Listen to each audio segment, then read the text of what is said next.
We are unmuted. Yeah. Fantastic.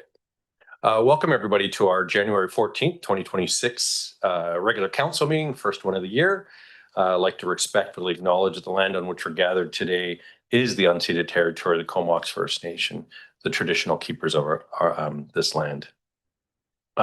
We do have an introduction of late items, the Courtenay Air Park Association letter of request. And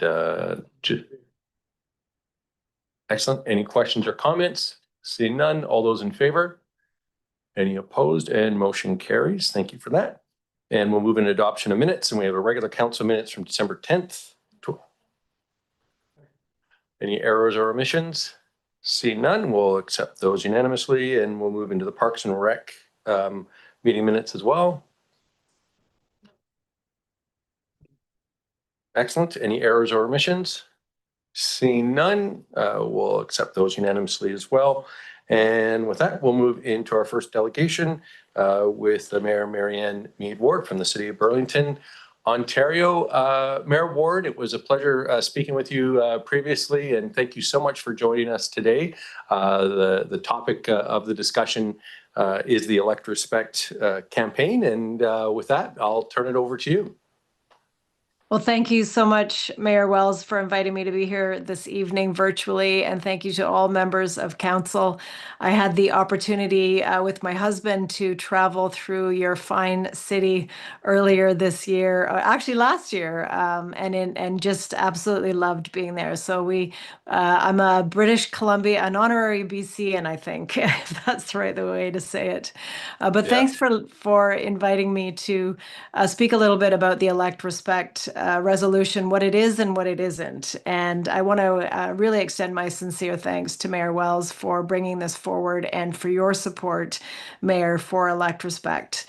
This began as really a conversation among Halton elected representatives who are women. We have a coffee group that meets a couple of times a year for support. And one of our meetings, we started talking about whether we would encourage our friends, our daughters, my husband and I have 2 daughters and a son, would we encourage them to seek elected office? And not so long ago, I wouldn't have hesitated to say yes.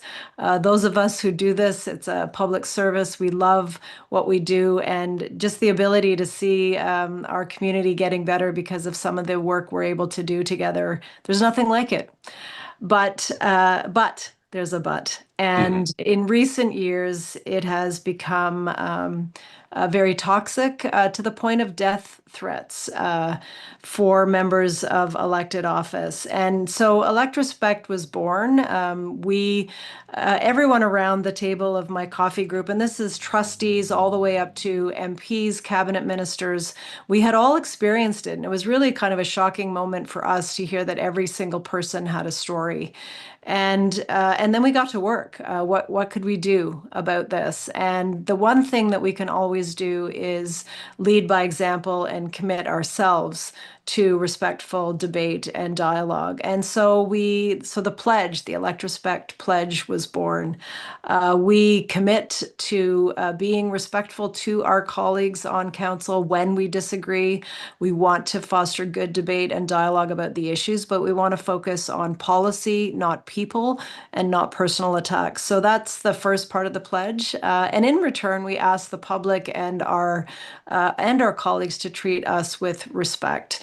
And since we launched the pledge, it has gone across Ontario, across the country, major cities, including Toronto, Mississauga, Hamilton, of course, Burlington have passed this. You would be the first city in British Columbia to pass it. We have Flin Flon, Manitoba, who passed it, and a number of boards and agencies, including chambers of commerce, business improvement areas, really those public facing businesses where they are saying they also want to receive respect from their customers and the people they serve. Last year, our Member of Parliament, Karina Gould, presented the Elect Respect Pledge in the House of Commons. So we do encourage you to reach out to your MPs, your members of the Legislative Assembly, to see if they will sign and endorse the pledge. So the momentum is really growing across the country, and I think there's a good and a difficult side to that. The good part is people are saying we want respectful discourse. The issues are too important, they're too big, and there are legitimate views, different views about them. The downside is that everyone's got a story, and we really think that that's why this has taken off across the country, that people are saying enough. Politics doesn't have to be a blood sport. It's actually public service. And we want to encourage good people to run and stay in politics. And I want to be able to encourage my daughters and my son to choose this as a career and not fear for it.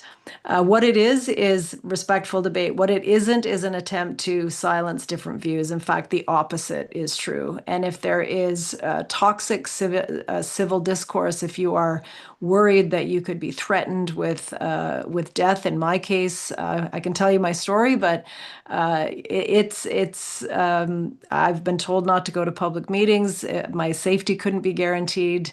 That's what we're trying to say is unacceptable. But legitimate, respectful disagreement and debate on the issues we face is absolutely what we're trying to foster and create a climate of respect. So thank you for the opportunity to say a few words. Happy to answer any questions. And again, thank you, Mayor Wells, and all of the good people and council members of Courtenay for this opportunity to speak to you this evening. Oh, thank you so much. Really appreciate it. And again, thanks again for starting this campaign. I think you really highlighted the fact that, this is something, when we look at the vitriol, when we look at people fearing for their safety, it's definitely something that has exacerbated over the last 5 or so years that I've noticed it here. It's definitely something that we see happening a lot online, but then we can see that spilling over beyond that. And when I see how this hits differently for my female colleagues, the types of threats they get are definitely, I would say, multiple levels above what I receive. And some of the stuff I receive, I think, is certainly unacceptable. But people shouldn't have to fear for their safety, for their lives, or for their family members, and that's just something that, unfortunately, as you mentioned, is some people. We sometimes refer to them as keyboard warriors, but especially online, they're feeling that they have sort of a carte blanche to attack and to try to intimidate and instill fear in people, which is simply bullying and not acceptable. So I really do appreciate it. I'll look to my council members if anybody had any comments or questions beyond that. I don't see anything. I really appreciate you taking the time today to do this. I know we had a member of the public who thought you might be flying here today. This is definitely a lot more useful. We do have a councillor on a train going in the opposite direction towards you, I think. But really glad you were able to pop in today. And again, a huge thank you for starting this campaign, and really hope that we continue to move things forward. I know there's quite a few BC politicians now who have signed on to this, and I would expect that to continue. Our local association, ABICC, has asked me to sort of provide some information when we have our conference coming up here in the near future. So there's definitely a lot of interest. Again, thank you so much. And with that, I'll let you go back to your regularly scheduled program, and appreciate again all your work on this. Thank you so much. All right.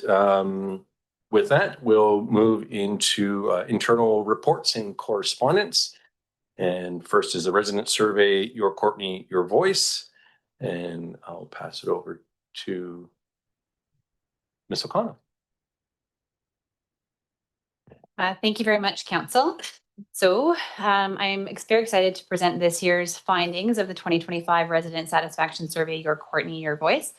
This year marks a significant step in our commitment to community engagement, building on the feedback gathered from our previous surveys to form what will be a very valuable 5-year benchmark data set. As in past iterations, the survey serves as a crucial platform for residents to express their opinions and influence city policies and services. By utilizing evidence-based decision-making, we can meaningfully evaluate our service delivery and pinpoint areas that need improvement. Notably, the city selected Prairie Research Associates this year to lead the survey, so a bit of a different face online, implementing innovative methodologies that diminish bias and enhance data quality, particularly by capturing a more representative sample of our diverse community, including younger residents who previously had less visibility. Among the methodological updates for the 2025 survey was a significant change in the way we approach our municipal comparators. In the past, our comparisons involve municipalities whose populations range broadly from 10,000 to 150,000 residents, which often skewed the accuracy of our benchmarks for Courtney. This year, we refined our selection criteria to focus on municipalities that are more similar in size and characteristics to Courtney, such as Campbell River, Port Moody, Kelowna, Saanich, and Squamish, and Mission. This targeted approach allows for a more relevant context in evaluating Courtney's performance and satisfaction levels, ultimately leading to more effective planning and resource allocation. Through open and transparent communication, our goal is to ensure that the voices of Courtney residents are heard and that their insights directly influence our collective future. With that in mind, I'm very pleased to hand things over for the presentation component to Derek Berg, who is the Senior Marketing Research Manager for PRA, who will walk us through the detailed findings of the 2025 survey and share his insights and implications for our community. Council, please note the entirety of the report is on the presentation deck in the event you want to go back to specific slides, but Derek will likely be focusing on certain slides more than others. So if you see us moving through some quickly, it's really to allow us to go back in the event you wanted to have a specific discussion about some slides we weren't focusing on for this evening. So with that, I'll pass it over to Derek.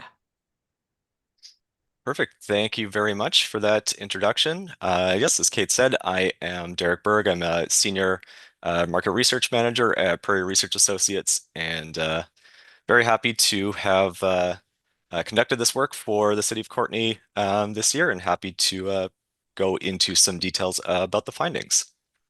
So we'll start off, I'll just do a quick note on just the methodology. If we go a couple slides forward here.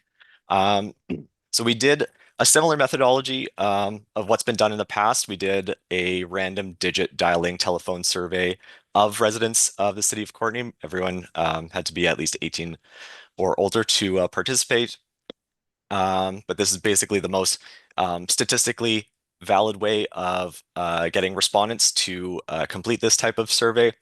So it's completely random with 300 residents. But what we did is implemented quotas to make sure that we were reaching the appropriate groups in terms of age and gender and household income to make sure that this population that we were serving is statistically representative of the city as a whole. And where there were some discrepancies, we weighted the data to make sure that, once again, that data is statistically valid and reliable.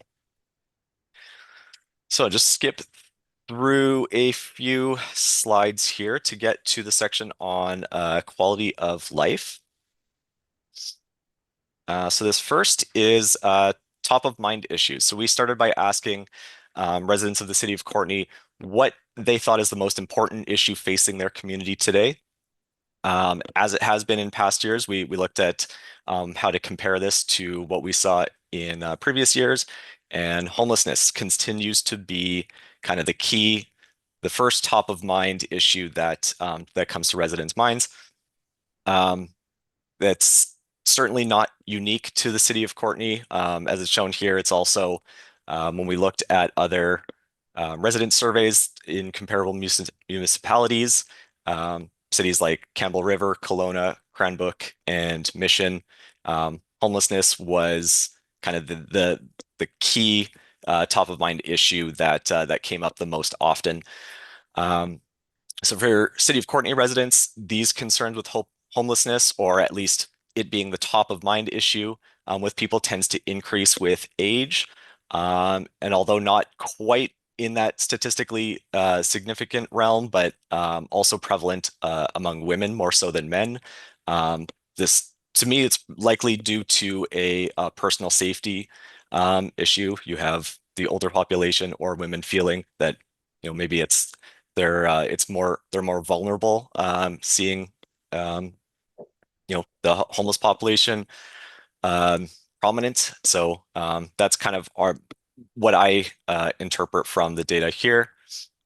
But yeah, there are several other issues that, like the lack of affordable housing or mental health issues, traffic, road congestion are some of the more top of mind issues, but it's definitely homelessness that is the key top of mind thing for City of Courtenay residents. So moving on to quality of life. So on a 4-point scale here from very good to very poor, residents were asked to rate, how they felt the quality of life in City of Courtenay is. Generally, this is fairly similar when we look at overall satisfaction, those saying very good or good with quality of life when we compare it to last year, although you can see there has been a little bit of a drop each year over the past couple years. One thing that I thought is interesting to note here is that although the top 2 score kind of goes a little bit down, you'll see that those in the very good side, or then those kind of on the poor side, it seems like people tend to skew more to the extreme in this, and you have less of those that are kind of just in the middle with that. But yeah, with that said, I do think it's somewhat of a positive to see that you still have certainly an increase over last year in those that feel like the quality of life in City of Courtenay is very good. Those that are more likely to have those positive perceptions are those who are 65 and older, and it's those in the mid age range, 30 to 44 years old, that are least likely to rate positively. And as Kate had mentioned, we kind of took a look at some comparable municipalities to kind of give some key benchmark comparisons. And in terms of quality of life, when we look at the good or very good, so the top 2 rating, Courtenay falls kind of pretty much in the middle of where we were able to find data on comparable cities. So not on the worst end, and not really on the super high end, but yeah, just kind of there in the middle to kind of give you some benchmark context for that. When we look at changes in quality of life over time, it's hard to give a direct comparison to the previous years, simply because we changed this question to ask just about changes over the past year rather than changes over the past 3 years. So for that reason, it's not really surprising to me that we have basically about half the people saying that they feel like the quality of life has stayed the same, but certainly a lot less that are saying the quality of life has become worse over the past year. And a bit similar, even a little bit higher, with that 8% saying that the quality of life has gotten better. So to me, that's a bit of a positive move in the positive direction. And then when we look at the Net Promoter Score, this is definitely where we see some positive movement. In 23 and 24, we saw similar Net Promoter Scores of -16, -17, whereas although we're still in the negative, moving in the positive direction up to -4. And just to clarify for those that don't know, the Net Promoter Score is essentially taking the calculation of those who rate their recommendation of City of Courtenay as a place to live on a scale of 0 to 10. You take those promoters, so those saying 9 or 10, and that is subtracted from the detractors, so those rating anywhere from 0 to 6. So that's what gives you that So it's a 32% minus 36%, which gives you that that -4. One thing that I'll note is we changed this to a true Net Promoter Score metric. In the past, this was only rated on a 1 to 10 scale, although we moved this to what is considered the industry standard, which is a 0 to 10 scale.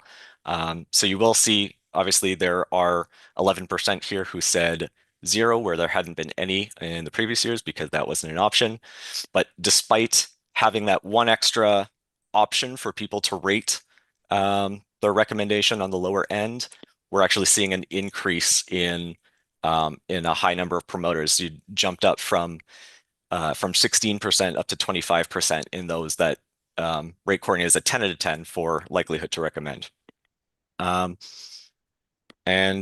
just one note about that is, again, the older population and also home ownership, which is kind of tied to age as well. They were more likely to rate City of Courtney as a higher, more likely to rate it higher in terms of how they would recommend it. So this is just looking at for those that did not give a positive rating to recommending the City of Courtney as a place to live. These are reasons why. A lot of these are fairly similar to, we tried to compare to last year as much as possible. So some of these are fairly similar. You'll see a bit of an increase in high cost of living, which again, makes sense. And that's not exclusive to Courtney. That's being experienced everywhere. And then one thing is that what we didn't see from the data last year is people saying that the city is too crowded. So that's 19% of people this year said that. So I don't know if the research vendor that did this last year, if maybe that wasn't a theme that came up enough for them to put it into its own code, but it was certainly something that we saw in the data this year, and certainly it's tied with the highest proportion for reasons not to recommend the City of Courtney. Okay, so now moving on to satisfaction with city services. So when we look at the top 2 box here, we see 62% are either very satisfied or somewhat satisfied overall with the city services. But to me, this is also moving in a more positive direction just because you have that increase of those who are saying they're very satisfied. That top 2 box, like a difference of 4%, isn't a huge increase. So to see that very satisfied number jump up a bit more, I think is more telling. And then you have a bit more, and it's more so with the people who are moving out of the somewhat satisfied box into kind of that middle area. So you're certainly not seeing more negative here, but you are seeing more positive. And then so the next slide here just shows overall satisfaction with city services with what we could find online with other comparable municipalities.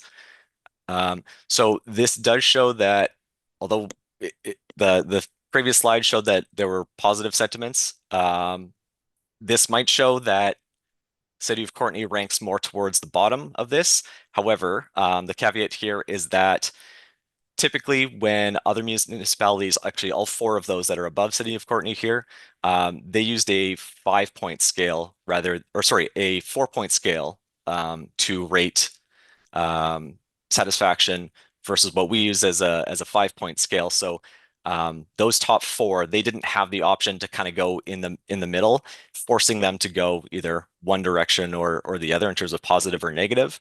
I would say if the surveys were to run exactly the same, you would tend to have a lot of those people who are in the positive category. So typically those who are somewhat satisfied kind of move into that mid category where they're in between satisfied and dissatisfied. So again, although this does show City of Courtney is more towards the bottom, to me, I think this shows more that it's kind of more in the middle. Certainly with Mission, with that 69%, you would see that drop down. But the other top three there, I think would drop down considerably with the change in scale. And yeah, you'd have City of Courtenay ranking, I would say, similar to what we can see in other comparable municipalities. Okay, and so this is just a quick snapshot of individual city services that we asked about. I guess was interesting to me is that although the overall satisfaction we asked when we prefaced with people rating their just overall satisfaction before getting into kind of the details here, people were generally positive. Yet here, we don't really see any positive movement compared to last year other than satisfaction with parks, green spaces, and multi-use trails. Other areas are more either kind of just in line with last year or saw a little bit of a drop. And then to me, I think the biggest drop that we see here is satisfaction with the availability of online services. To me, this is likely due to, we're ever evolving technological world now, and people see how fast paced and changing technology is. And I think people just expect more from the availability of online services and being able to access more and to be able to do more with online services. So to me, just in terms of that being the biggest drop, that would be my guess as to why that is. And I think we also saw with that, we saw that the younger age population were less satisfied with that availability of online services. Okay, and then so now just looking at a key driver analysis of overall city services. So what this does, we ran a regression model to basically predict what are most likely in terms of those individual city services, what is most likely to predict the positive overall satisfaction with city services as a whole. So you'll see that land use and community planning is actually the biggest predictor of overall satisfaction, followed by parks, green spaces, and multi-use trails. So we know that parks, green spaces, multi-use trails saw a bit of a higher satisfaction this year than last year. That was ranked second overall in terms of city services. So that's a good sign in that regard. And then land use and community planning. To us, this tells us that this is kind of, if you're looking to hopefully have people more satisfied with the service they receive from the city, this is kind of one of the ones to focus on. I can't really say for sure if it's, is it, how people agree with the community planning and the use of land, or is it that they don't necessarily have the information available to them to know what's going on? But certainly this is an aspect that could be explored, and certainly just by the evidence we have here shows that it is a very big predictor for how satisfied people are with the overall services they receive. So now looking over to experience and satisfaction with city staff. So just under half residents, 45%, said that they've personally been in contact with the city in the past year in some capacity. A little bit higher than what has been seen in previous years, but overall fairly similar. It's those in the kind of mid-age range, anywhere from 30 to 64 years old. Those are the residents that are more likely to have contacted the city in the past year. Those under 30 or over 65, less likely to have done so. And so those who did have experience with contacting the city in the past year were asked about their overall experience in dealing with city staff. Again, we see fairly positive movement here. In terms of last year, we see movement in both the top two, very satisfied, somewhat satisfied group, and then quite a big jump in those who say they are very satisfied overall with city staff. Looking at the individual aspects we asked about with dealing with city staff, quite a few positive jumps here. But I think the thing that pops out to me are kind of the two bottom ones here where we see so there was a drop in satisfaction with being able to easily find the right staff to deal with their question or problem. That dropped from 77% satisfied to 69% this year. And then conversely, we saw a pretty big jump in satisfaction with staff going the extra mile to help them. So that's from 58% last year up to 70% this year. Other aspects kind of fairly in line with what we saw last year. So those are kind of the big changes that we saw last year. And then as we move forward, we'll also see a key driver analysis that we conducted on this as well. So same idea as the one before. This is kind of to predict what aspects are most likely to impact people's overall satisfaction with city staff. So this is an interesting one. Unfortunately, I don't necessarily know how you would define this top one where it's staff going the extra mile to help them. But this is certainly a very strong predictor of what satisfaction overall with staff is. I think it's one of those tricky ones where it's hard to measure exactly what going the extra mile means to people who do get help from city staff, but certainly it's those that feel that they've really been heard and really been helped that are more likely to understandably give an overall positive satisfaction rating. And then that's also followed by being able to easily find the right staff to answer your problem. So that's, to me, that I guess that's a more kind of concrete aspect that you're able to put action towards, making sure that people have the information available to them, or being able to easily contact those who can point them in the right direction. And especially because that was something that was lower on the overall scale when comparing to the other aspects that might be something worth focusing on.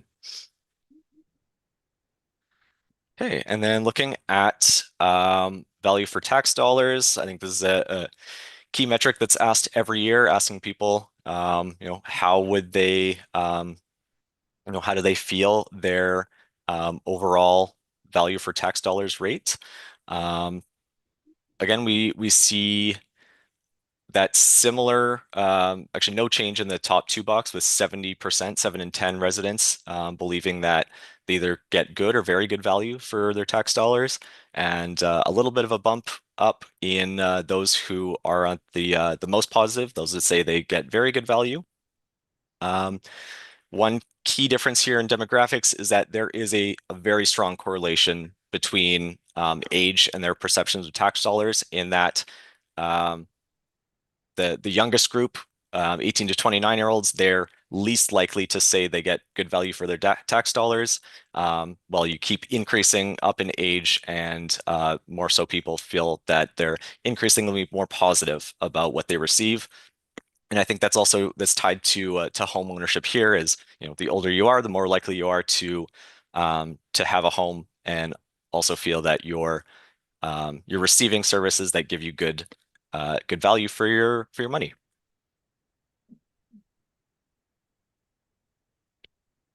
And then, so again, this we are able to find comparable stats on other municipalities. This was on the same 4-point scale across all of these surveys that we were able to find. So I think it's that's certainly a positive that you see City of Courtenay right up there near the top of the list, given that this is a direct comparison to how these other municipalities ask this question. Sorry.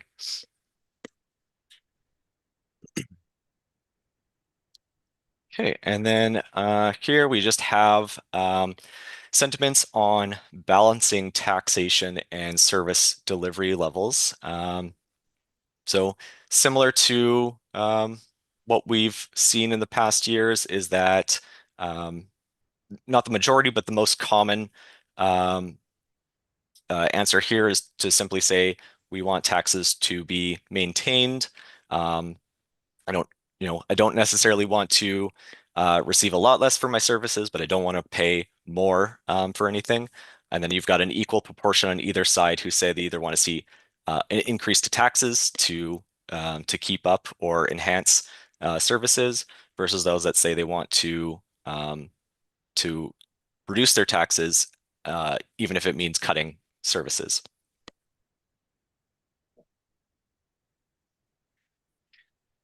Okay, and then here we just have some quick notes about communication from the city, about essentially no difference from what was recorded last year, in that just over a third of residents feel that they receive too little information from the city, where just about everyone else says they get the right amount of information. And in terms of what type of information they need from the city, is city planning and development is kind of the main thing that is top of mind for people in terms of what they want to receive. And I think that goes, fits with when we looked at the key drivers for overall satisfaction of city services. There was that land use and community planning that was what is seen as the biggest driver of satisfaction. I think this certainly ties into that, in that people generally may want more information about city planning and development in order to feel like they understand what's going on or have a say in what's happening.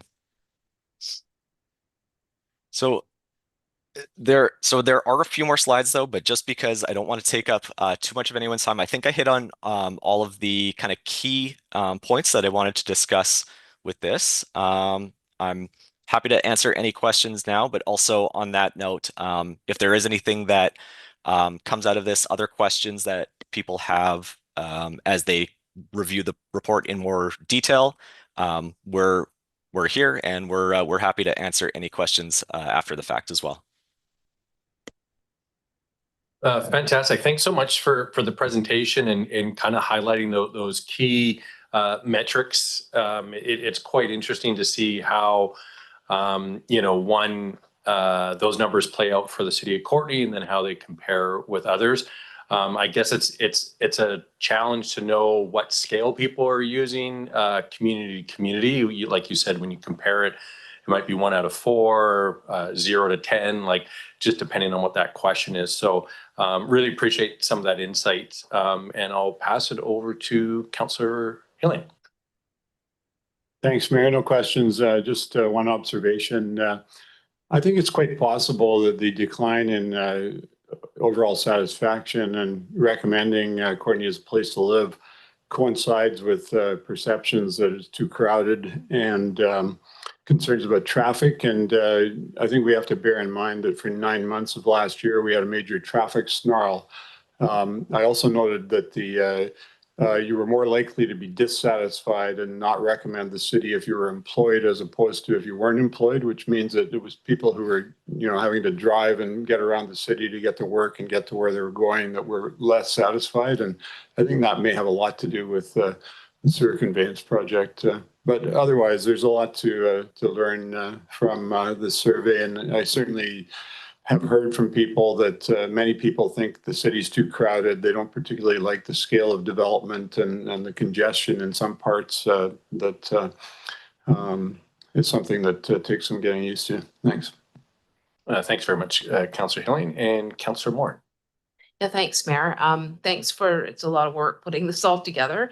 While I appreciated some of the insights that you offered, I think it's good to recognize that this survey doesn't include narrative responses, I don't believe, or qualitative.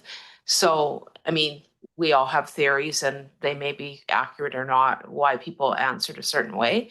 And I know that we are using the same survey for 5 years, I believe. So there's obviously, we can't change anything at this point, but perhaps down the road, it may be useful to have a bit more of that qualitative information to know, you know, if there's a high percentage in one area, you know, why did that person rate it that way? Because really, we don't have the analysis of this data to know the answers to those questions. So we can only speculate. And so it does give us a good snapshot, but I think in future years, it may be good to dig a little bit deeper. I know that you did gloss over the communication piece a bit because it was running a bit long. But I think also another important piece is around how people like to receive their information. And most people still do get it from the newspaper, whether that's, you know, paper copy or online. So I think, you know, sometimes there's confusion or criticism around how we do have an online presence for sure, and we've launched a newsletter, but I think that's important to know how people prefer to receive their information. Thanks. That's a good point. And I just want to touch on your first point just about the qualitative aspect. And so although with a survey like this, you're right in that you can't dive too deep into things in terms of having people answer open-ended questions. There are a few in this, like the question that starts off with top of mind issues. That's strictly just an open-ended question for people to answer however they want for that. So yeah, there are a few open-ended questions like that in this survey that when you see kind of those charts that have like a lot of different response options, typically those are generally open-ended questions that people just give their thoughts, and then those are kind of coded into data that we can we group them into themes so that you can kind of get a quantitative metric on what those themes are. But yes, one of the challenges with getting more qualitative data in a survey like this is simply the cost, and to be able to keep people on the phone. A lot of people don't want to spend a ton of time answering a survey that ends up getting long because they keep having to answer kind of open-ended questions where they have to think on the spot. But yeah, I agree. There's always value in digging deeper into some qualitative aspects when you use the quantitative evidence to kind of decide where you need to focus. And follow-up, Councillor Moore? Yeah, just very quickly. Yeah, I totally get that piece about the open-ended. I think my comment was more around the rationale for mentioning it in the first place, or rating the topics, like, you know, what was the reason behind it. But I appreciate that. Thank you. Right. Yep. Fair. Excellent. And Ms. O'Connell? Thanks very much. So, Councillor Moran, you may recall we had that come up when we did the first year of the survey with the Net Promoter Score. And there was a lot of speculation as to why we scored so low. And we thought, oh, is it really because people wouldn't want to promote the city for negative reasons? Or was it that we don't want any more people coming to the island and to Courtenay because it's so great, we want to preserve it that way? So we added that secondary question in order to probe a bit deeper to get a bit more insight on that. At the same time, Council's been very supportive and has adopted a brand new communication strategy and an engagement strategy, which is on the verge of completing with the implementation strategy for that. And really, basically, this is the statistic benchmarking survey, and that's the purpose of it. Whereas this is a really good indicator for when we're doing other forms of engagement on specific service areas or initiatives or policy decisions, to probe a little bit deeper into some of these areas at that point, and also benefiting from directly targeting the various user groups as opposed to something that's a bit more general. At the same time, if we have these types of items that come up and we're not seeing any kind of connection, it's absolutely possible to add on secondary questions. It's just a matter of what do we want to come off, what do we want to put on, or do we want to expand, and what are the impacts of that? But yes, we have learned that lesson from the first one to the third one, and we were surprised at the response. So it was not what we suspected. Thank you for the question, though. Well, thanks for that insight. And one sort of comment I wanted to make is maybe if we went forward a few slides to the preferred method of contacting the city. I think it's a pretty important slide that actually reflects kind of some of the work that we've done. So, I mean, when we look at the fact that there's a local newspaper, and I think there may be one more, it might be one more ahead of this. That's the one, yeah. So when you're actually contacting the city about your concerns, that telephone is definitely high up there, email, and then in person. And, you know, when we look, the city website's relatively far down there for now, but hopefully with the new website, that will become more effective and a place for people to go. And one of the things that I've noticed, and I'm not sure if it's just with the new website, but what I've seen when I'm searching for things now is pretty much every page includes a contact on there. And so that's something that, again, when we look at that question about being able to find the right person, the fact that, you know, I mean, I have other ways of finding the right person, but the fact that I can search for something on the website, get to a page, and then if I want further information, there's actually a name right there, which I found one of the things that I really love about the new website. There's many things that I like about it, but I think it really pushes us down that path of, you know, when we look at the numbers, it'd be really interesting to see how these numbers are reflected a year from now, considering our first newsletter just went out on Monday, which again, really excited about that newsletter and getting information out to people. And even though it might be at this point not a way for people to contact the city about concerns, because we're initiating that contact, people have that as an actual way to get back to the city and prompt them, because sometimes you forget about the things that annoy you, and the fact that you have the city contacting you on a regular basis with the ability to reply, I think is great. And then lastly, I just love the fact that social media is so far down on this list. So again, I think that just really reinforces decisions made by staff and council around our social media interactions. So with that, I don't see any further questions or comments.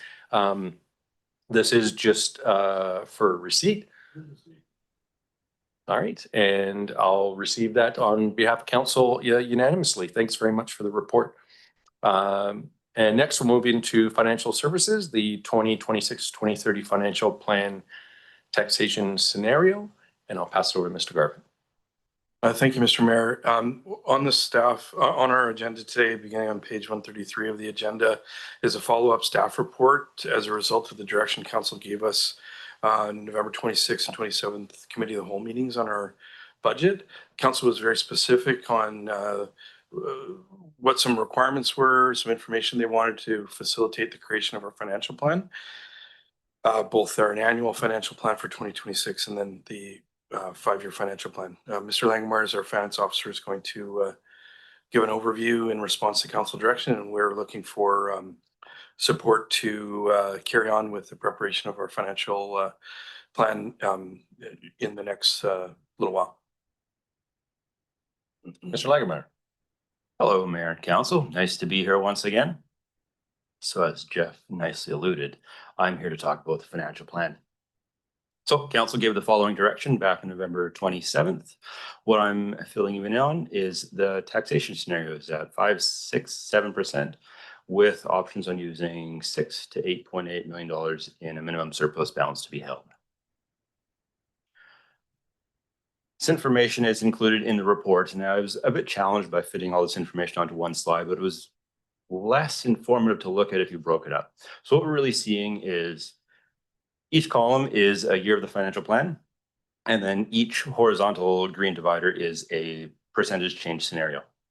So council had requested what would the scenarios look like at 5%, 6%, and 7%, and then the impact of smoothing the taxation change over the following years. So doing this analysis, I really realized that if we want to have a very smooth tax change, we're going to be holding a $6 million surplus target and require 9% tax change for 2026 and 2027. At the 9% change, the impact of the average home is just shy of $200, $197. When doing this, moving on to the next slide of using that surplus target of $8.8 million, it is a substantial impact on the tax change scenarios. If we note in the 5% and 6% change scenarios, those two highlighted yellow cells, those years were actually underneath or below our desired surplus balance. So in addition to raising taxes to meet our spending obligations, we're actually raising taxes to meet our surplus balance obligations too. So this makes it more challenging. It is not recommended to be in these areas holding that $8.8 million surplus balance. Looking forward to a higher change, holding the higher balance makes it more challenging to have additional funds on hand to smooth out the taxation changes in the future years. One thing I wanted to highlight is a change in method of how we determine how much is the reasonable amount of surplus to be held. An item that was brought up is that we shouldn't really be maintaining general surplus for spending items that we have specific reserves for. So under the revised method of a target surplus balance, you can see that we've removed solid waste, RCMP contract costs, and gaming expenditures from our total general fund spending. So it brings the total general fund spending from 55.9 million down to 42.2 million. This really drives how much cash we should have on hand in the event that something occurs. So on the far right-hand side, we have the reserved surplus target balances. And looking at one of the driving factors of how much surplus you have on hand, it really comes down to how big is your organization, what other reserves do you have on hand, how often you get paid, and what other funding options are out there for you. So this really came into consideration in my recommendation. So in the prior years, I took a more conservative approach, and these were coming out of likely influence from the COVID years, that the city should be holding about 20% of annual spending on hand. After doing this analysis, looking at literature on what surplus balance is, I've changed my recommendation to be sitting at that 15% range. I recognize that the city has a number of reserves and we have access to other sources of funding, so it is reasonable to use a different target. So that brings me to the recommendations. So to get future direction on the financial plan, one piece that needs to come first is, where does council want to hold a surplus balance? Because that'll greatly influence our available surplus to adjust future tax changes and the 2026 tax change. So I'm recommending we hold a 15% balance. That's $6.3 million. Another piece that flows into this is, I want to be sure that we're using capital efficiently. Having cash in the bank is not an efficient use of capital. Having, though, a safety net, if an expense comes on, is good. Given the recommended surplus balance of 15%, my recommended tax change for 26 and 27 is 9%, followed by a 9% change in 2026 or in 2027. What this really helps, it smooths the tax change over the 2 years. It bridges the gap between the election and provides an incoming council 1 year of relatively stable tax change before having to tackle the projected 17.3% tax change in 2028. And my final note, though, although the surplus balance is projected to be below the $6.3 million target in 27, it is reasonable that there will be some variations coming from the completion of the 2026 year, and that target is a target. And with that, that concludes my presentation on this subject. Looking for direction. Excellent. Thanks very much for the presentation and coming back with those requested scenarios, so that gives us a little bit more food for thought. It's much appreciated, and I'll look to council for any comments, suggestion, and direction. Councillor McCollum. I'll start with a question. Yeah, I think this is really well laid out, and the rationale makes sense to me. It's also a good reflection of the last discussion that we had around this. So thanks for that. The only, and this might have been in the last report, but we are chewing on, I think, more factors when we had our last discussion. But just the one assumption on the new taxation revenue, I assume that that's carried forward in all 5 years of the financial plan of 250,000 per year.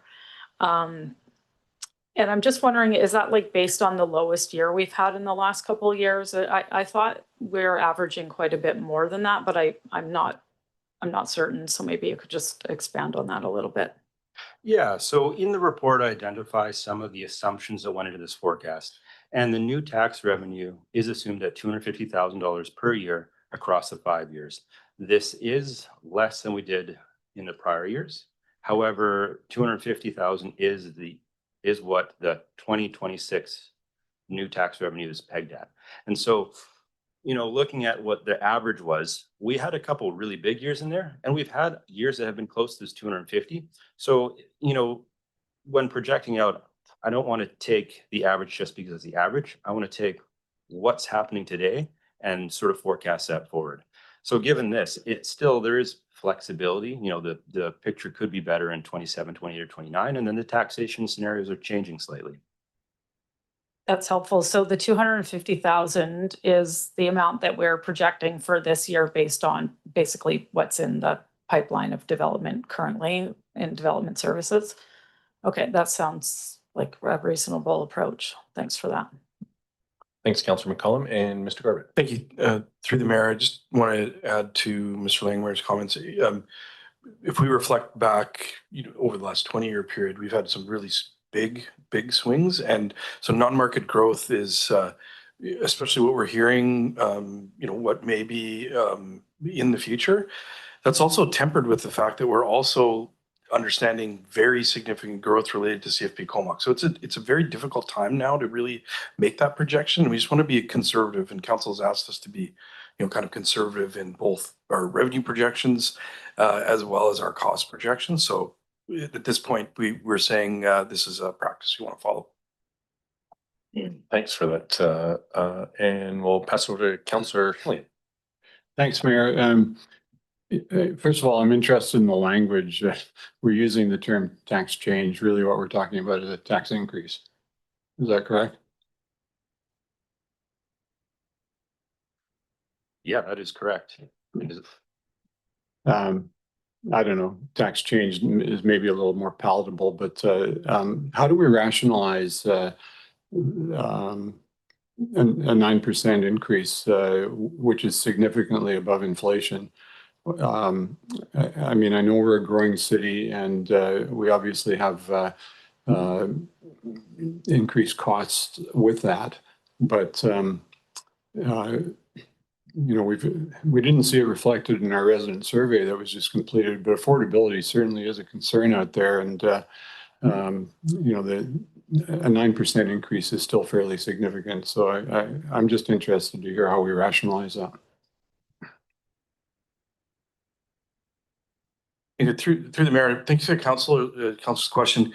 The financial plan in front of you reflects the strategic priorities identified by this council as well as the capital program. And so through the development of this program, we asked council for direction, and that's what's the cost to deliver this is. Now, the question, and I'm not taking it and being glib about what the cost is to deliver. Mr. Langmuir is, in the last 3 years, showed council what the cost to deliver our services equal, how we have to address the needs of the community, and how to fund our capital program. And that's the majority of these costs. And so council didn't give us direction to change our level of service.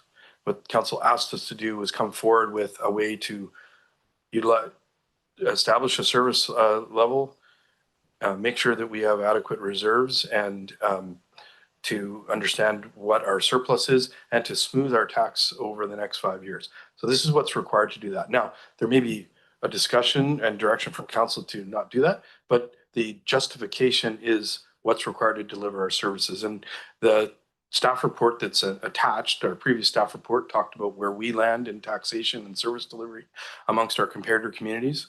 The community to our left has a higher tax rate increase, plus their infrastructure levy. The municipality to this direction has chosen to change their approach for this financial year related to reserve contributions. That's a direction from council, but what's been presented in front of you is required to deliver our services that the community is asking for. And I acknowledge that in our previous discussions, there were a series of tax rates that were discussed. And then this tax rate's coming back in order to address what council's last direction was. So that's why we're looking for direction in order to prepare the financial plan that would come back for council. So it's not we're not preparing this isn't the financial plan as of today, but it's the direction to create that financial plan. Hopefully that clarifies. Thanks, Mr. Garbett. And again, there are discussions at the federal and provincial levels about potential grants and things like that. But again, we can't anticipate what those are until we actually receive them, the money's in the bank, so to speak. And I mean, that goes, I mean, we're going to have discussions around DCCs as well, where the federal government is saying that, they're going to have them and then somehow make cities whole based on that. But again, how do you make those decisions when we're really waiting for them to provide that leadership and move forward one way or the other? Councillor Frisch. Yeah, thanks, Mayor, and thanks for the report. I'm more inclined. I do like the 6.3 million balance in our surplus, and I think that's probably reasonable. But I'm more interested in seeing something like a 6 or 7% increase. And the reason for that, and not say a 9% increase, is it does acknowledge, excuse me, the difficult times that we're in right now. And it forces, the next council to make what I think are obviously difficult decisions, but not just to accept a year over year 9% increase, which I think would be very difficult to swallow if that continued on. So yeah, I understand that it looks smooth, but it's also just kind of softening the fact that we just keep adding more and more services and more, which they're great services, but with our recent economic challenges, with everything that's going on in the world, I think it might be just a little bit rich. So that's where I'm landing with this year's budget. Thanks. Thanks, Councillor Frisch. And Councillor McCullough. Yeah, thanks, Mayor. I had similar thinking around what the percentage and how much surplus makes sense to utilize. While what's in the recommendation evens out the tax increase year to year, the 6% actually looks at what we have over and above our surplus target and divides that amount between 2 taxation years. So we are kind of splitting, that additional surplus that we have to reduce taxation, and we could use it to smooth it out entirely or so I think splitting it between this year and next year is a fair approach. I think the next council that comes in is going to see a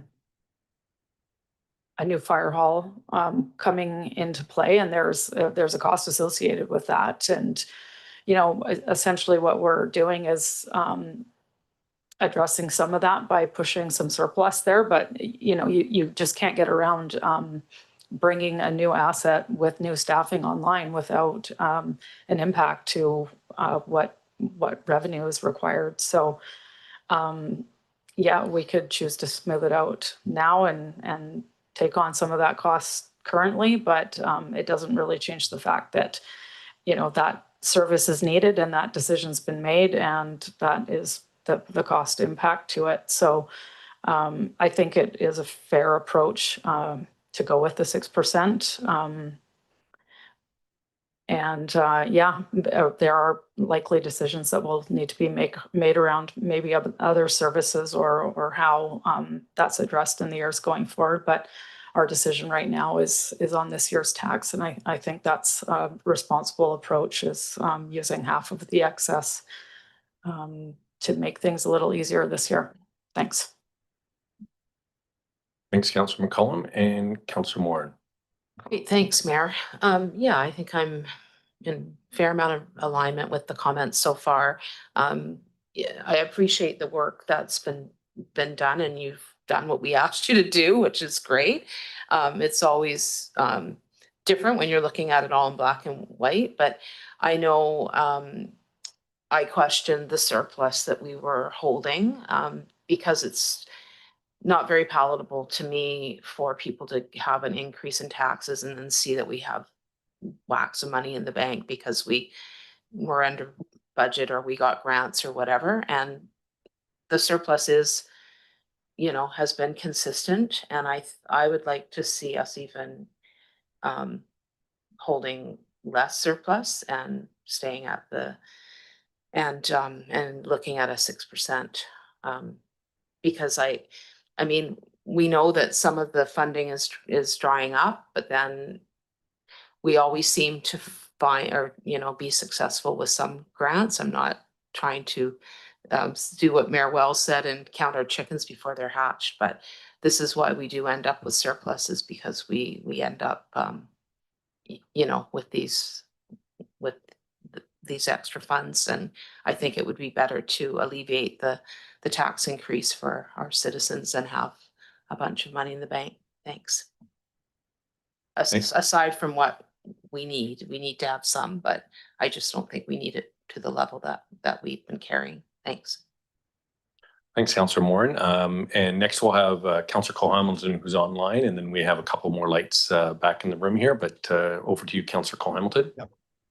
Yeah, great. Thanks very much, Mayor. I think I'm having similar thoughts to my colleagues. I think that keeping sort of the $6 million unallocated surplus level, at least for now, while we, I know that over the course of the next year, we're going to get that reserves and surplus policy that we've been thinking about, and that will be allow us to have a much clearer sense, I think, we or whoever's sitting around this table this time next year, of where we stand. I do know that we've increased our reserves considerably over the course of this term through things like the SIP, the Strategic Infrastructure Investment Program, which is increased by 1.5% every single year. So things that a new council could consider are, you know, the implementation of the SIP, whether there's any cause at any point for changing the rate of increase, or anyway. So I think there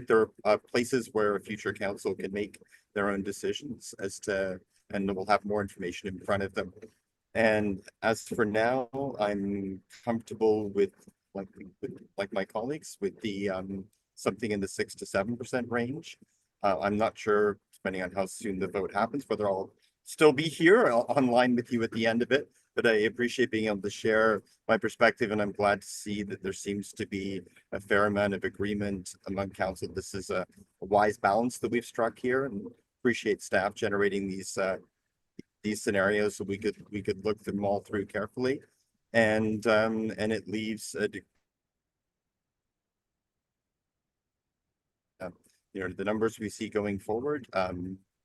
There are always rough guesses, and I note that, of course, that no unallocated surplus is included in them, but we do seem to consistently have one. So that means that often the scale of a future tax change is not as substantial as it might initially seem when one's trying to predict it, say, 2 years out. So long and short of it, I'm comfortable with a 6 to 7% increase over this year, and keeping the the roughly $6 million unallocated surplus for now while we complete that process of looking at our reserves. And I know there are others on council, I think particularly Director McCollum had better data on the way in which we've increased our reserves over time. But if staff were maybe able to answer that as a question, like how our total reserves have increased over the course of this council from 2022 to the present, if those are figures that they happen to have. So I'll just tack that question on to the end. Thank you. Thanks very much, Councillor Cole Hamilton. And we did catch about 98.9% of that. There's a couple little hiccups in there, but I think we definitely got the full gist of your comments, including the question at the end there. And maybe I'll pass it over to Mr. Langemeyer, just so either he can clarify or. I don't have the information on the reserve changes over the last 4 years on hand. Those will come back with the reserve policy and they'll give a nice clear picture that way. All right. Okay. Thanks for that. And Councillor McCollum.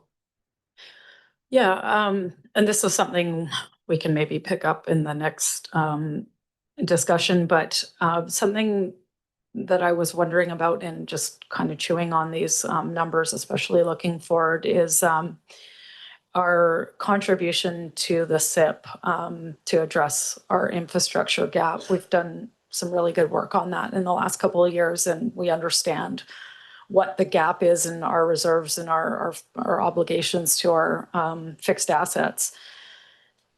And we are increasing that contribution by a percentage every financial cycle. But could you remind me how long it will take for us to increase that until we've, if anyone, we can again pick this up next time, but until that gap is kind of met with our tax contributions? I believe from the information was about 10 or 11 years was the projection at the time. Yeah, based on what we know now. Yeah. Okay, that's great. I just wanted to highlight that is, a decision that was made. It's sound financial policy. It's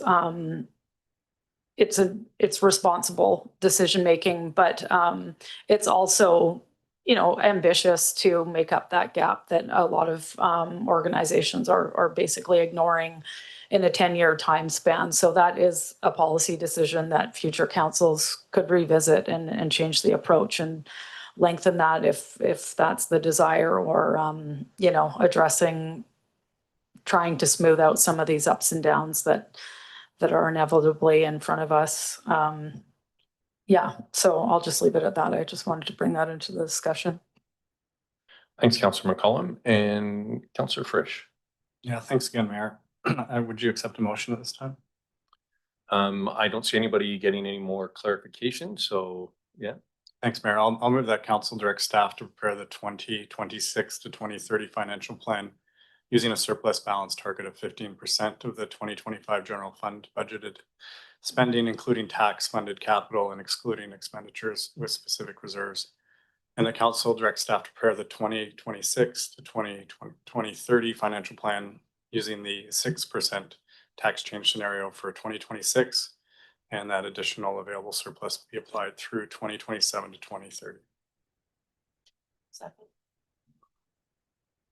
All right, that's been moved and seconded. Are there any questions or comments on the motion on the floor? I'll maybe just make the comment that I think I've made pretty much every year when we've gotten to budget time, and that kind of talks about that bow wave and the fact that the less we do this year, the more that's going to be next year. And I think we've seen that time and time again. And so again, looking forward to that reserve and surplus policy coming back to give us another tool in the toolbox. So we're able to really contemplate that stuff and make sure that we're leaving things as healthy as possible for the council after the next term. So that being said, and I still don't see any further questions or comments, so I'll call the question. All those in favor? Any opposed?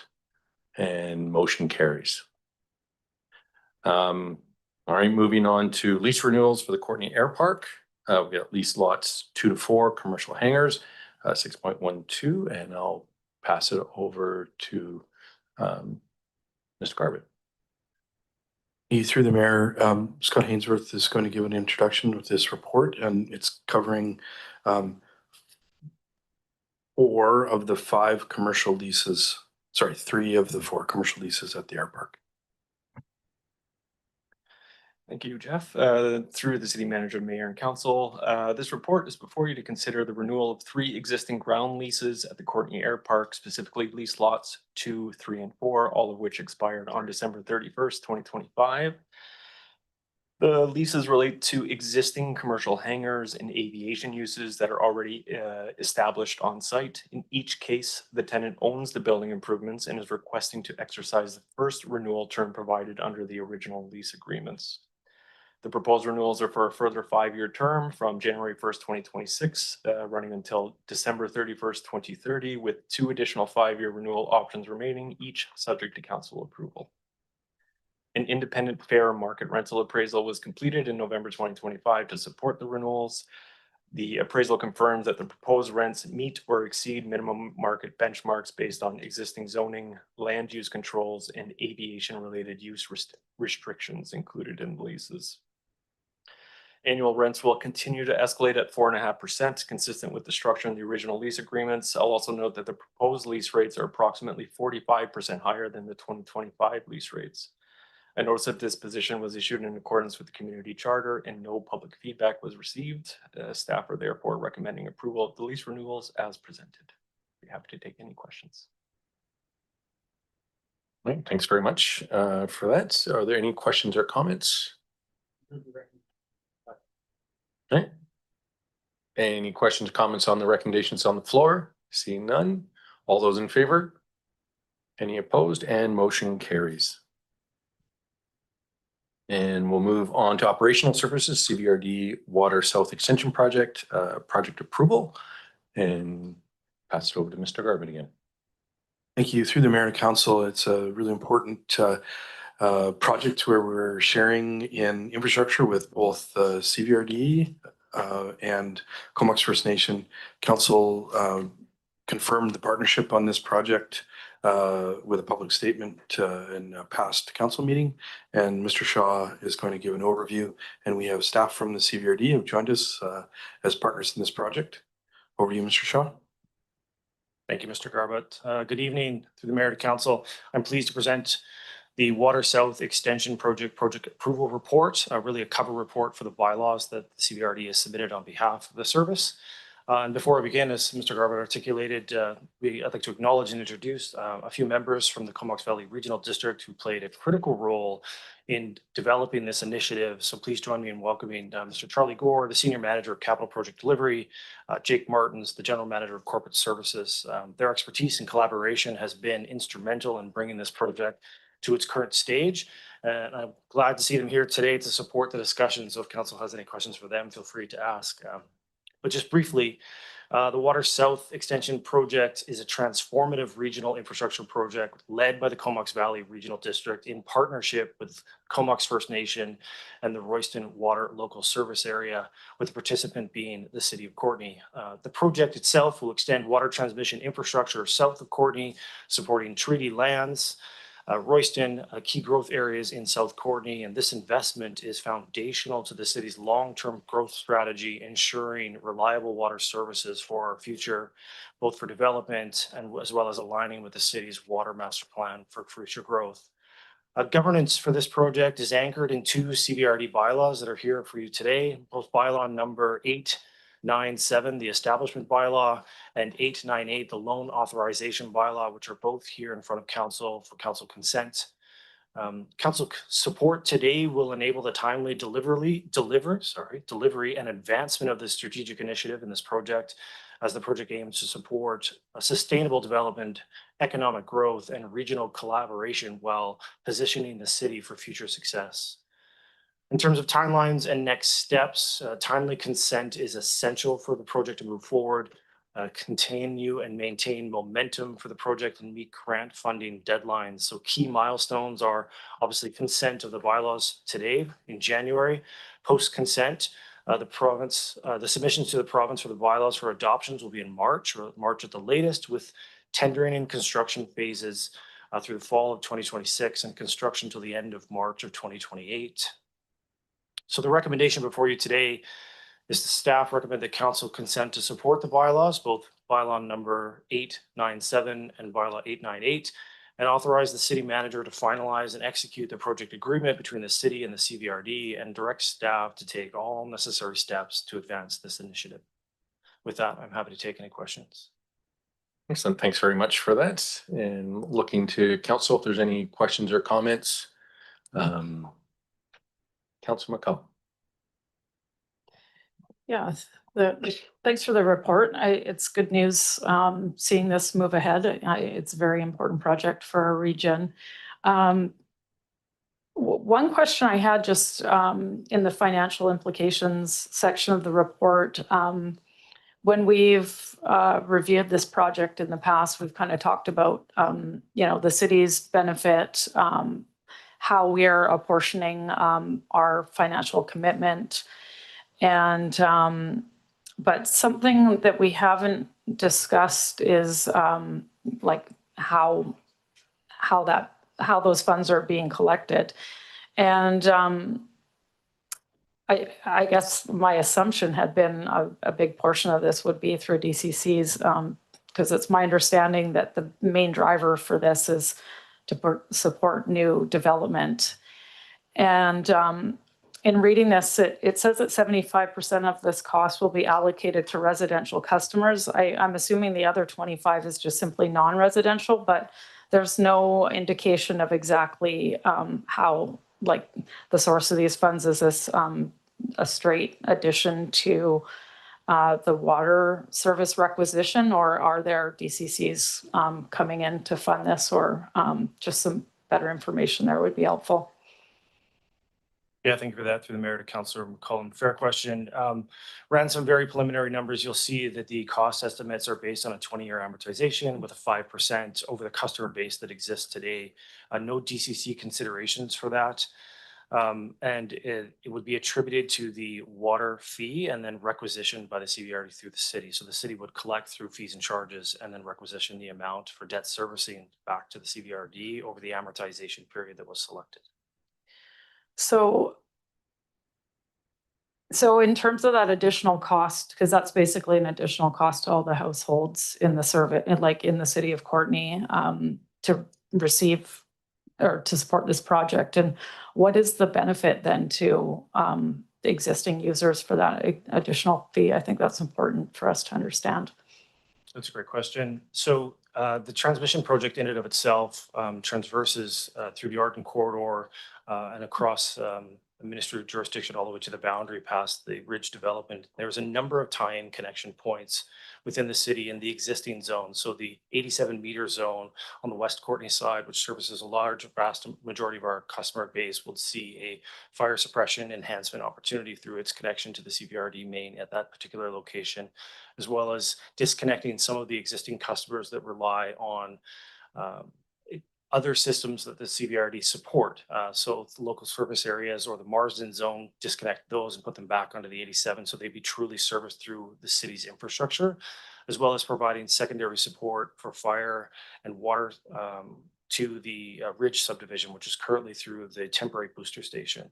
So that will provide a secondary source and primary flow to that existing area, as well as introduce water, an opportunity for water at a higher velocity and fire flow for the Christie Parkway, which already exists within our community. So there's a number of connection points and a number of benefits to the existing community, but also provides the opportunity for the continuation of growth within those areas that otherwise would be limited without.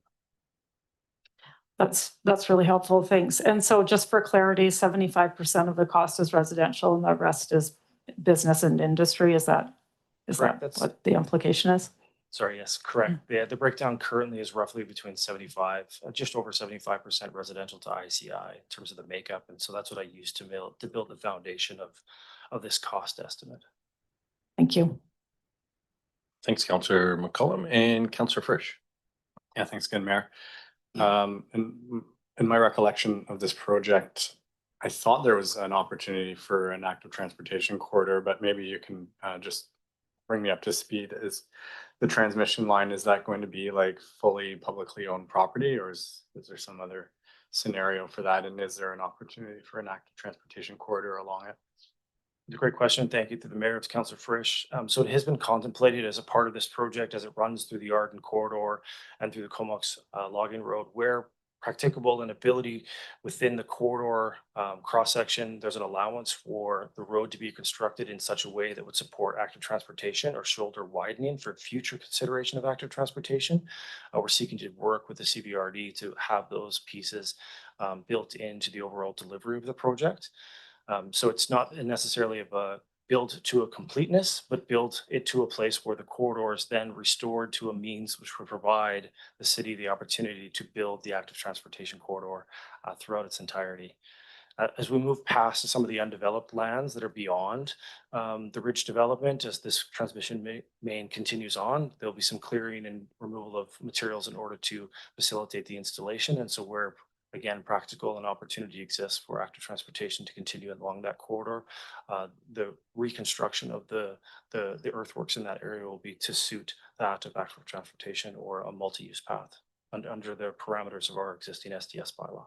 Right, and the logging road that it's using, is that the really old one that's just beyond the connector that connects the ridge, right? That the one that's expensive to fix and we haven't done. Yeah, that's the one. Okay, so that's going to be expensive no matter what. And then does it cross the river? I'm totally lost on the name of the river. You know the one I mean. Thank you. The Trent is actually what I was thinking. Does it cross the Trent? Yes. Yeah. How does it cross the Trent? It'll be in the road cross section. Okay. Yep. So thanks for the. Sure. Move the recommendation. All right, it's been moved and seconded. Any further questions or comments? Seeing none, all those in favor? Any opposed? And motion carries.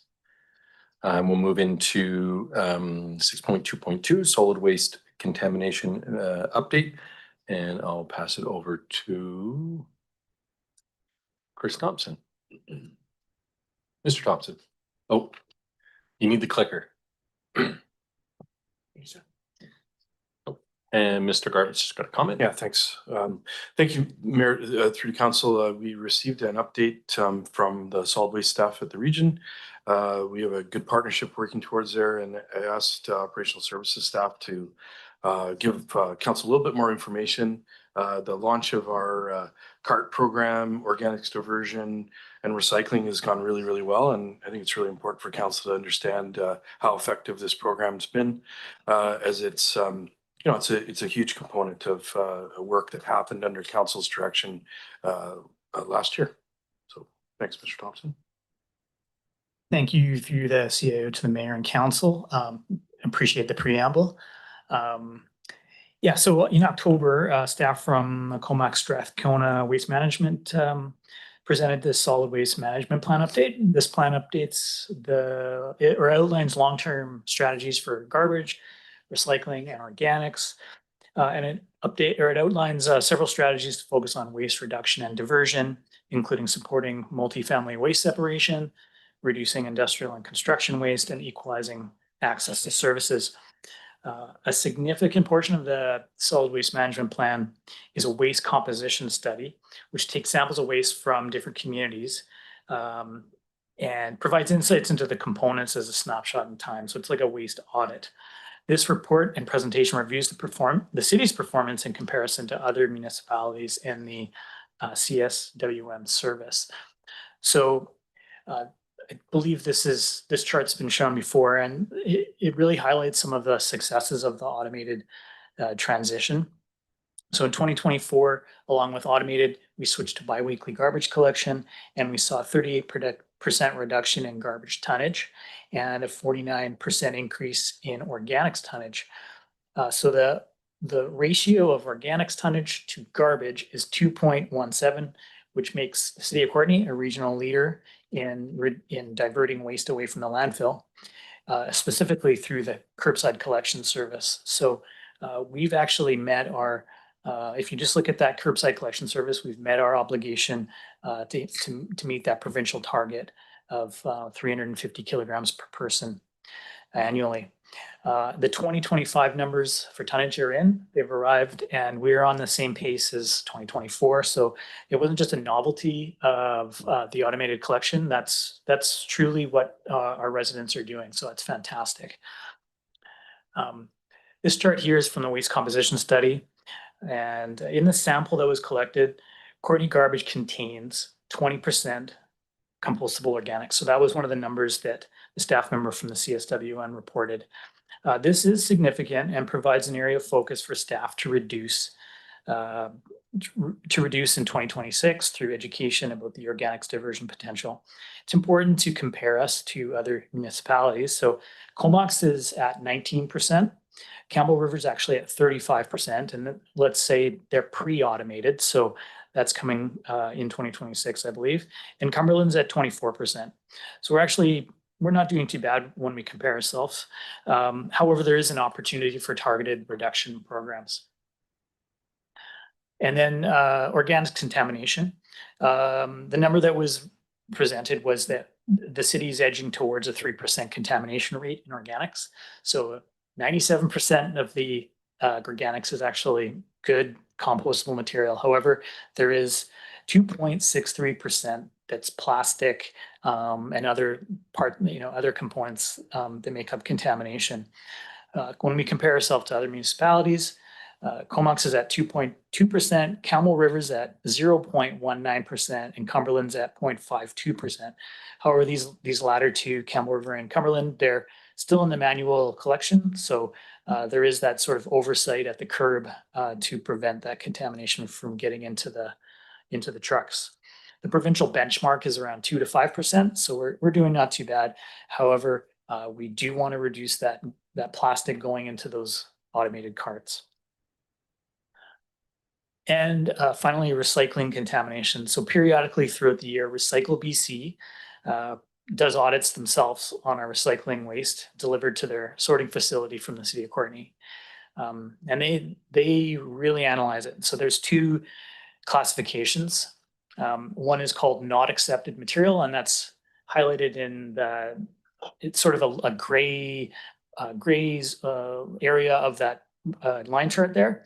And that's anything that's not accepted for recycling by Recycle BC, but it might be accepted through another program or a donation program. So this includes books, clothing, hazardous materials, scrap metal, as well as garbage and organics. So the other category is called incompatible material, and that's all that non-accepted material plus depot recyclables like glass, foam, and flexible plastics, as well as nested materials. So if you get home and you throw the takeout cups inside the takeout bag without sorting it out, that's considered incompatible, as well as recyclables that have too much residue to be recycled. So normally we are at around 5% not accepted materials. We're actually seeing a downward trend right now, which is excellent. However, if we do start to go above that 5% level, we will be under the ire of Recycle BC, and we could see fines start to add up. They can actually fine us up to $90,000 a year if they start to see above 5% contamination. So we really want to keep an eye on that. And we do that through the Courtenay Collects app, pushing out campaigns. We are constantly updating the Waste Wizards, so what goes where in the recycling bin, as well as community outreach. So one issue that we have been having is that our contractor has limitations in their contamination management tools that are prescribed in the contract, and we're working with them through in our automated collection system. So just to highlight that, there's been some technology and contractor challenges. The contract does specify the use of contamination management tools, including location-based photographs showing evidence that there's contamination, and that links to the carts, which is a link to the addressing. But it is important to note that contamination of both recycling and organics has been relatively low. However, should increases occur, the city will be hampered by the contractor's limitations.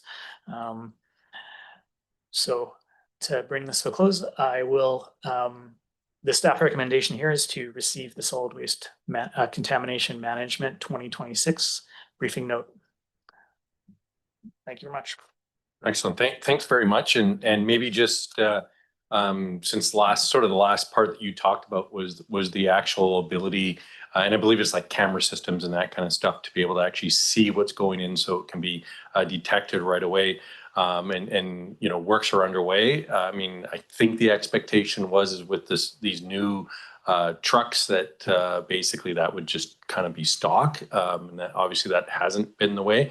So do we have any idea of like an ETA of when those systems will be basically online so that we can benefit from them? And then maybe you talked about a maximum $90,000. Is that something that could potentially like the haulers can help with that, considering we're kind of beholden to their system? Yes, Mr. Mayor. So the two parts of that question. Yes, there's a possibility that those fines could be flowing through to the contractor. We're investigating that possibility. To the first part of your question, their operational staff on the island here have reached out to me actually this week with some very positive news that the cameras are installed, and they hope to have a couple weeks of data, from the new year on available this week. So I'm really looking forward to that, and we'll be sharing that as information becomes available. Awesome. Really appreciate the update on that. And Councillor Frisch. Yeah, thanks, Mayor. Thanks for the presentation. Chris, I wonder if you could just, off the top of your head, give a list of organic contaminants that you're seeing, that 3%, what kind of things we're talking about. I'm going to assume some sort of plastic bag that people think is recyclable, but what else? Yeah, so it's plastics. It's when you clean up your yard, it's flip-flops, dog tennis balls.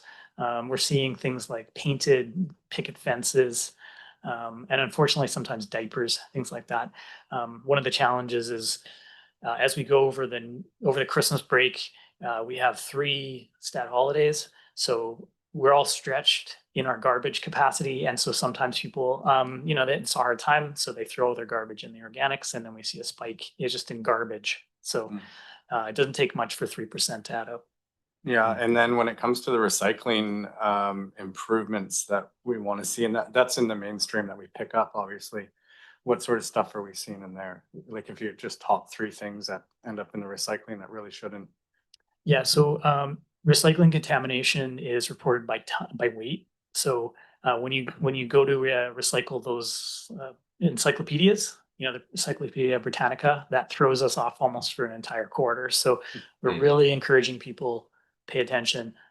Books, hardbound books, paperback books, unfortunately are not recyclable, but they are donatable. So that's I would say that's our biggest challenge. Mm-hmm. And I wonder if it's worth a social media post about these kind of 2 items that I don't know if people maybe just don't know about it. And if they did, it might be a different story. So I don't know if it's a question or comment, but I'll leave it with you. Yep. Absolutely. It's a great idea. Thank you. Yeah, thanks. Excellent. Yeah, and if we know that there is that sort of increase of contamination over the Christmas holidays, and maybe there's an opportunity, obviously in a newsletter story, but also again, social media, et cetera. And we have, Rotary clubs doing book sales all the time.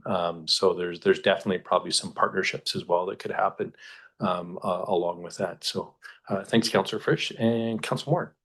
Yeah, thanks, Mayor. I just wanted to bring up a point that we heard at our waste management, the Kona Waste Management meeting, and that was around the stickers on fruit and how they get through. And just to remind people that those are not compostable. And it would be a great little invention for someone to come up with something that was, because there's probably a lot of fruit stickers going into the organics. Thanks for that, Councillor Moore. And Councillor Frisch again. Yeah, well, I just had a thought about books. Is the problem with books that there's no funding for recycling them, or is the problem the material itself? And what I'm thinking is, if someone took a hardback paper book or whatever and tore it apart, are the pages recyclable?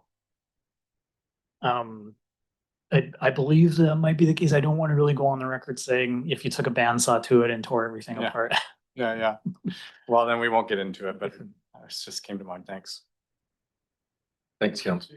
All right, and we'll receive this unanimously by council and move on to Comox Valley Regional District request for consent for adopting bylaw number 900, Comox Valley Economic Development Service Conversion Bylaw 345.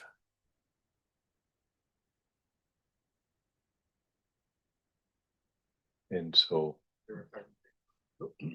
oh, Mr. Garbutt. No, thank you. Through the mayor to council, there's no presentation. The bylaws on the agenda, it's been, it's a technical change to address the purpose of the function. We've been getting regular updates from service provider on this item, and we don't have anything to add to this. And in accordance with our participation in the service, consenting is applicable should council take that direction. All right, and yeah, and so basically housekeeping item. Thanks for that. It's been moved and seconded. Any further questions or comments? See none. All those in favor? Any opposed? And motion carries. We'll move on to the Comox Valley Regional District, Comox Valley Sewer Conveyance Project, water supply to Courtney Pump Station. And I'll pass it over to Mr. Garbutt as well. Yeah, thanks.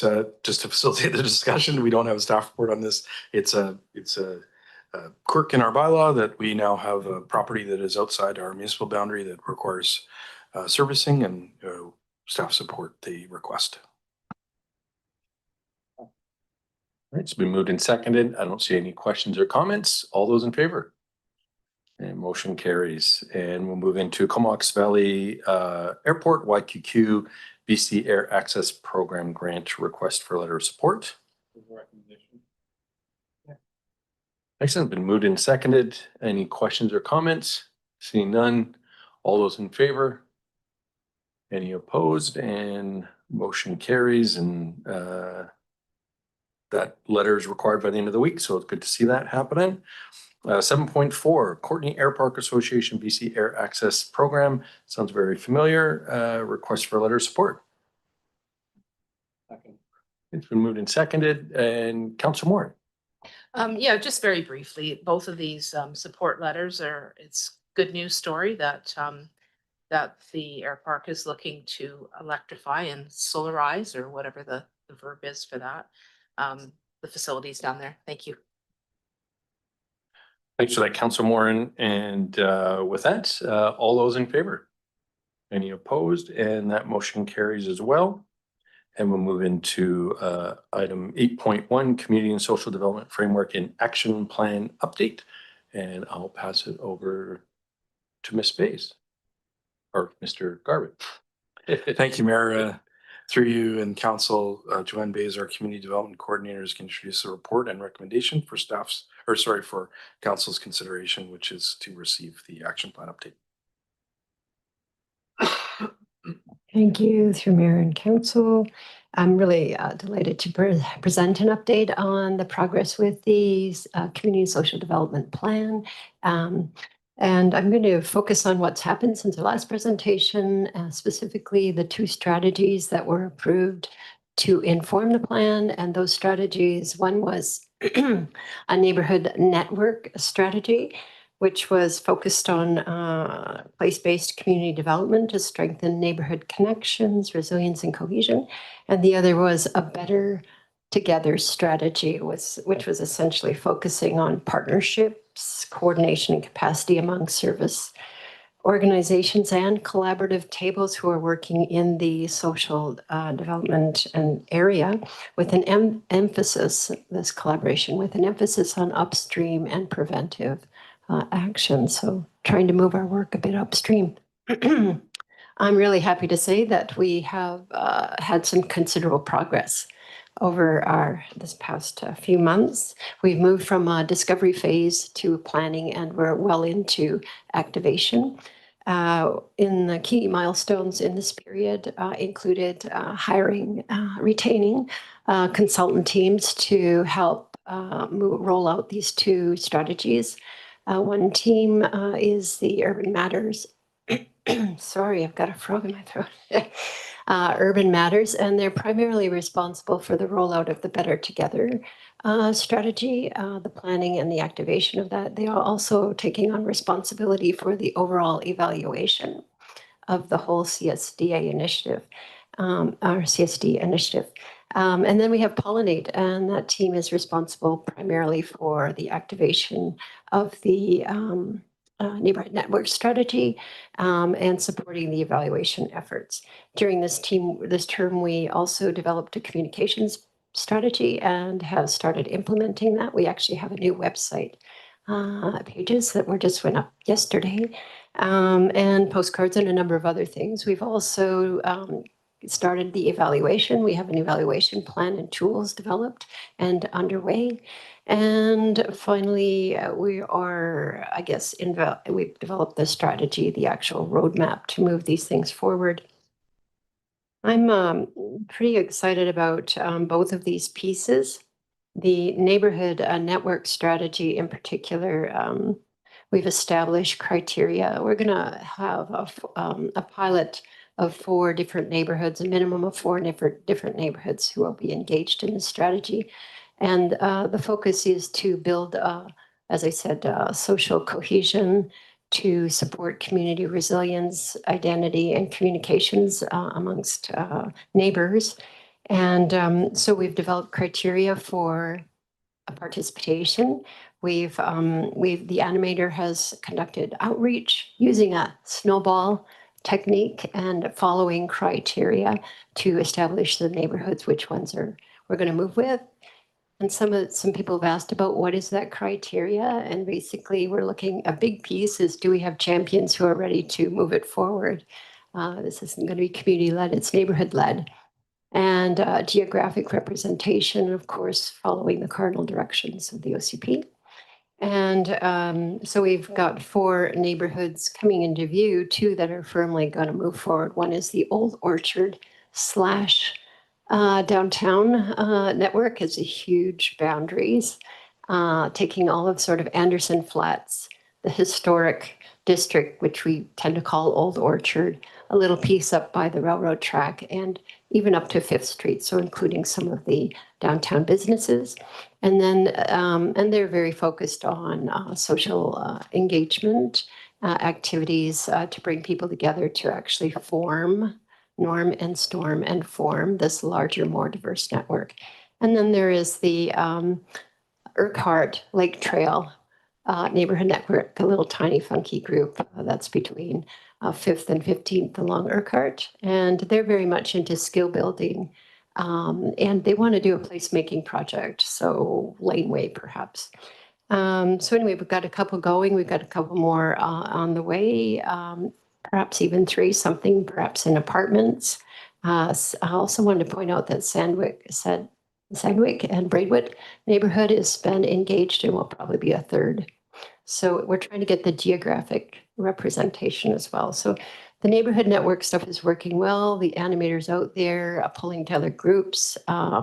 We've developed some grants that we were providing specifically to these participating neighborhoods. And in order to qualify for the grants, they have to agree to be in the pilot, agree to be, part of the evaluation, agree to take on circle talks, agree to take on projects. So it's a big agreement for just a tiny little bit of funds, maximum $3,000. And it would be, these projects would have to happen between now and the end of June, seed projects, and the end of September for larger placemaking projects. So far, we've only had 2 proposals, or 1 proposal, sorry, and another on the way, and they're very small.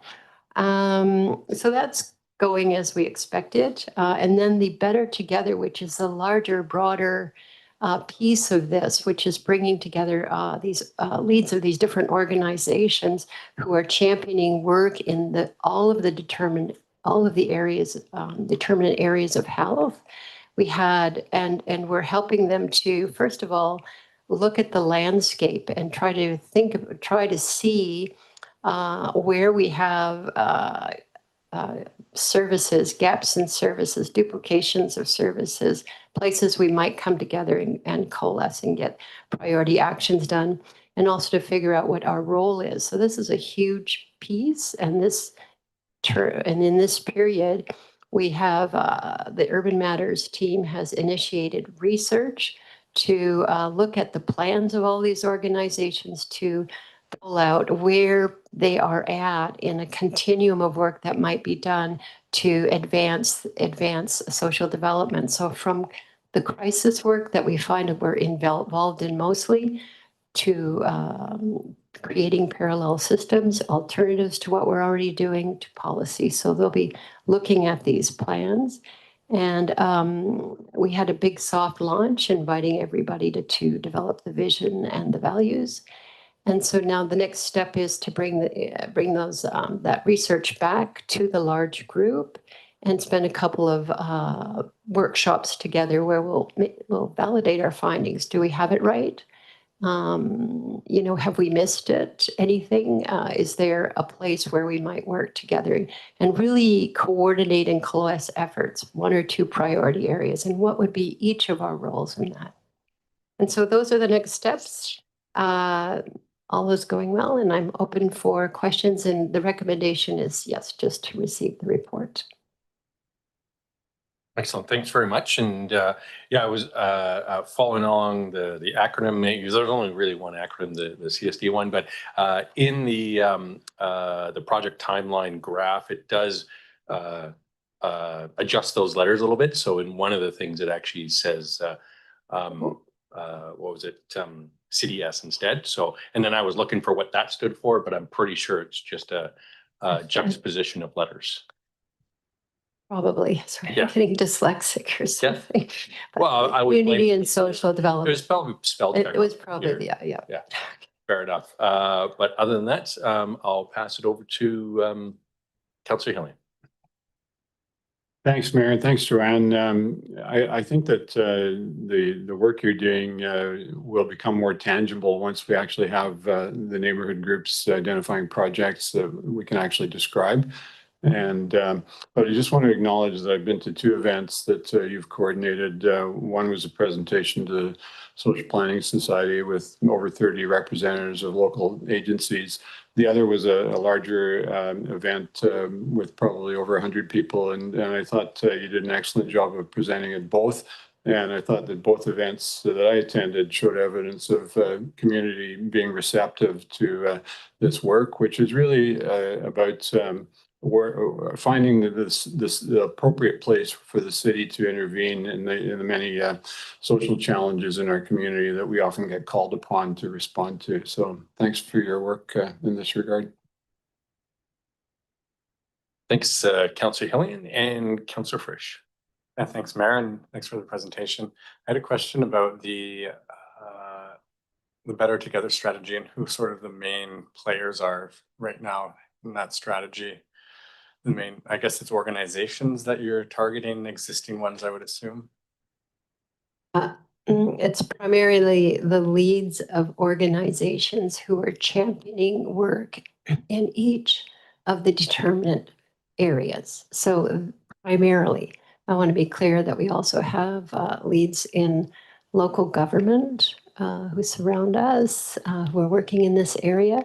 We also have invited people with lived and living experience to those groups, and also KFN and Métis. So quite a diverse group. I was really hoping, because the answer won't be with service providers, actually, at the end of the day.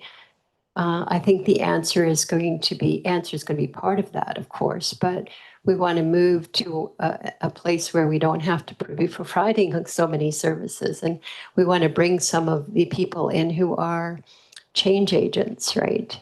So I can foresee these two workshops where we're identifying possibilities, followed by a larger citywide event, pending my ability to secure resources for that, a larger citywide event, which would bring in these neighborhood network leads, the capacity that's out there to help us move our work a little further upstream. Sounds good. And how are we advertising the neighborhood network strategy work that you're doing? You said you were looking for neighborhoods and you had a couple already apply for some projects. How are we kind of reaching out and getting those people interested that might want to do something like that in their neighborhood? Yeah, it's kind of using a snowball technique. We're a little bit afraid of, putting it up on a website and getting like a ton. So it's the one person recommends somebody else and somebody else hears about it. And we're just kind of weighing what we're getting in terms of, are we getting the spread we want? Are we getting the diversity we want? And basically, if they're ready, if they've got a proven track record in this, that really helps. And that champions who want to do it. But do we have a diverse neighborhood? Are we, yeah. So some of those are some of the criteria, but how we're doing it is that way. And presentations, I had a couple come to me from the library presentation recently. And yeah, so we're using that for this. Yeah, kind of like a slow play is what it sounds like, not just to throw it out there, request for proposal in a post. No, because if I had put up these proposals, I'm sure we would have had way more than we could handle. No. Yeah. Thank you.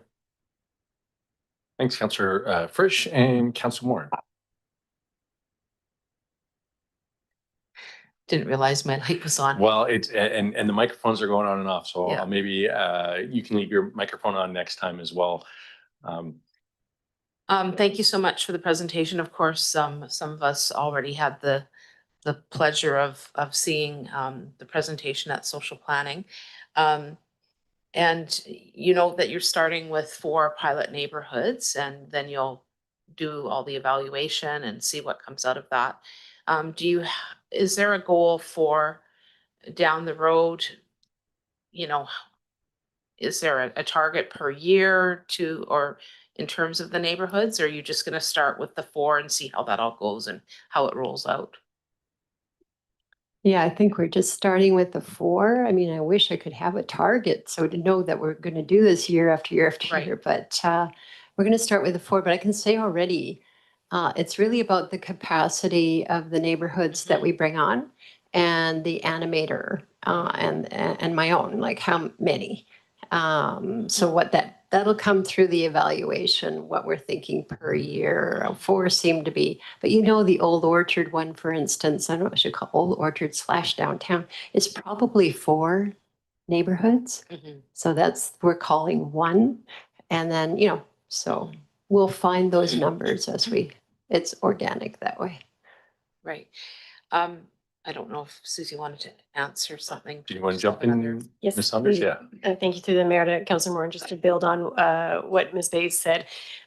Once we're complete, this phase of work and the evaluation, we'll be coming back to council with what we've learned, what the outcomes of the evaluation were, and through that, then looking for direction from council on what a future program could look like. So at this point, we wouldn't be able to identify how many we should have.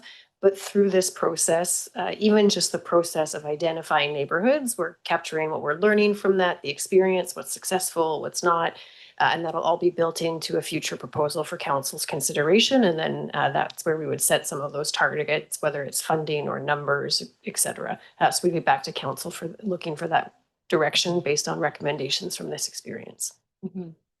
Yeah, I think the potential is amazing. It really dovetails with what the whole region's doing around emergency management and emergency preparedness. And like you say, the neighborhoods are all diverse and have their own focuses and needs and ideas. And it'll be really interesting to see what everybody comes out with. And I think, there's funding for projects, and projects is a big piece of it. But as you say, really the ultimate goal is to have that capacity building in neighborhood and to really address things like isolation and loneliness and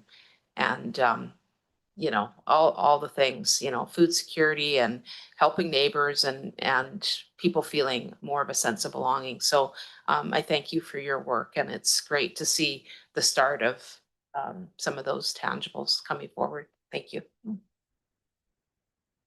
Excellent. I think that's the discussion. If somebody would like to move receipt. Excellent. And we'll receive that on behalf of council unanimously. Thanks very much. And then we'll jump right into our regional sports field allocation policy project update, and I'll pass it back over to Ms. Saunders. Thank you. Through the mayor to council, the report provides council with an update on the regional sports field allocation policy project. The city is leading this project on behalf of the region based on the recommendations from the 2023 Comox Valley Sports Field Strategy and with the support of our local governments in the school district.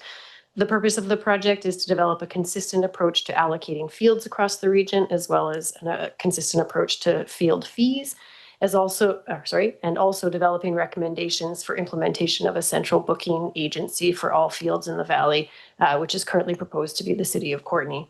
In 2025, the project team completed research and data analysis, significant engagement with field user groups, and established and continues to work with a staff working group from the region, as well as a user advisory committee based of field sport users.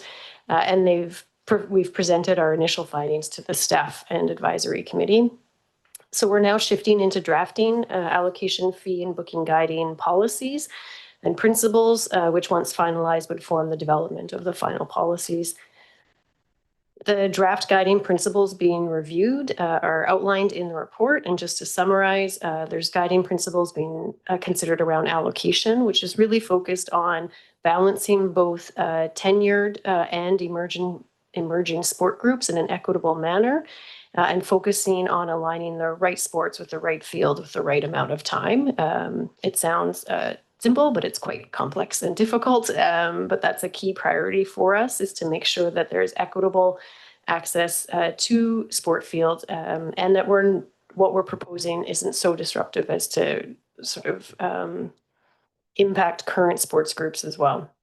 In terms of fees, a new fee schedule for all sports fields and users in the Comox Valley is being considered, one that is hopefully consistent across the valley. It is being reviewed in line with the city's recreation fees and charges framework. So considering how we apply a benefits-based approach to setting the fees and the subsidy levels.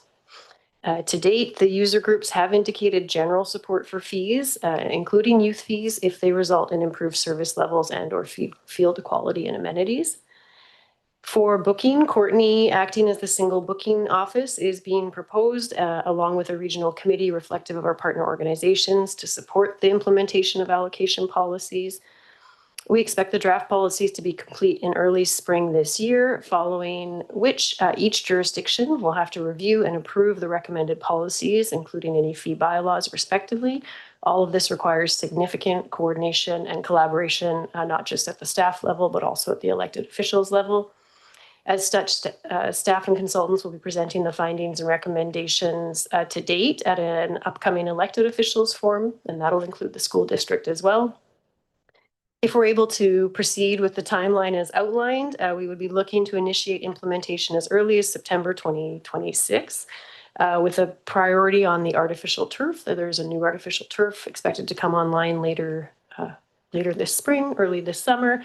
And so we'd want to look at the allocation policy for what would be the 2 turfs as our first priority, and then followed by the remaining fields using the allocation policy and fees likely for January 2028. We've been very clear with the user groups that we want to make sure we give them enough time to be aware of the fees and the allocation policy to adjust their registration timelines, expectations, et cetera. And so that's why there's such a long lead time between a policy decision and implementation. And I'm happy to answer any questions. Excellent. Thanks so much. It's somewhat exciting to hear that we're like this close to the finish line. It has been a discussion that seems to be ongoing for some time. So it's great to get this update and see that we're pretty close to pulling the trigger and this thing kind of launching into actual implementation. So with that, I'll pass it over to Councillor McCullough.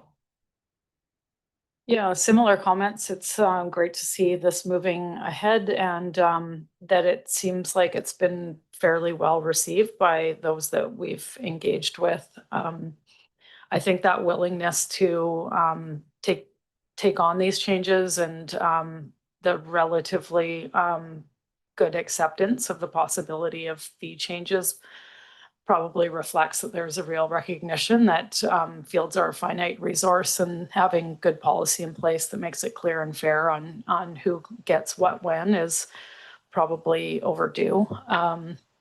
And I do have a question, and it's not necessarily related to the next steps here, but we have other sport shared resources that aren't necessarily fields that, you know, one of them came up at the Recreation Commission meeting yesterday around gym space, which, you know, is very similar to fields in terms of usage and how it's spread out in the community. And I'm wondering if in this process that there has been any discussion or identification on whether or not we would kind of expand this whole process to other types of facilities in the community, or if we're going to take a pause when we get to completion on this.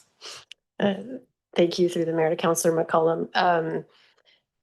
I would suggest that we will I don't want to say pause, but we will focus on the implementation of the sport field allocation policy. That will take a number of seasons to work through to a place where everyone's feeling comfortable and confident with it, and give us time to also tweak it in case there's, I'm sure there'll be things we'll want to improve. There hasn't been discussion at the regional sort of staff advisory group around considering a similar regional allocation policy for indoor space. And I would offer it at this point that that's probably not something as a staff, I would recommend, because the demands on indoor space are quite different than sport fields. For sports fields, we're basically balancing the need of just public access with permitted time. They're not facilities where we also have sort of the city programming spaces, other private interest, other social sort of, and you're managing all these complex bookings. And so I don't think that would come up. I do know, and we had this conversation at the Parks and Recreation Advisory Commission, that from this work, the city of Courtenay, for instance, would look to use some of the allocation principles and policies for some of our other outdoor sport facilities like tennis courts, pickleball courts. We have a lacrosse box, those types of things. Our allocation policies are not refined, I'd say, for those areas. And so we would apply those after we finish the field work. Yeah, that makes good sense. Yeah, thanks for pointing that out. There's a lot more pressures on our indoor spaces, so not as easy to take on the same framework. The other question I had too was just whether or not in this process of engaging with our various groups, if there was any changes identified or anything that came out of those groups, or if it was mostly an exercise in just, explaining the framework and getting people on side, or if we made any changes based on anything that came out of those sessions. Thank you, through the mayor, to Councillor McCollum.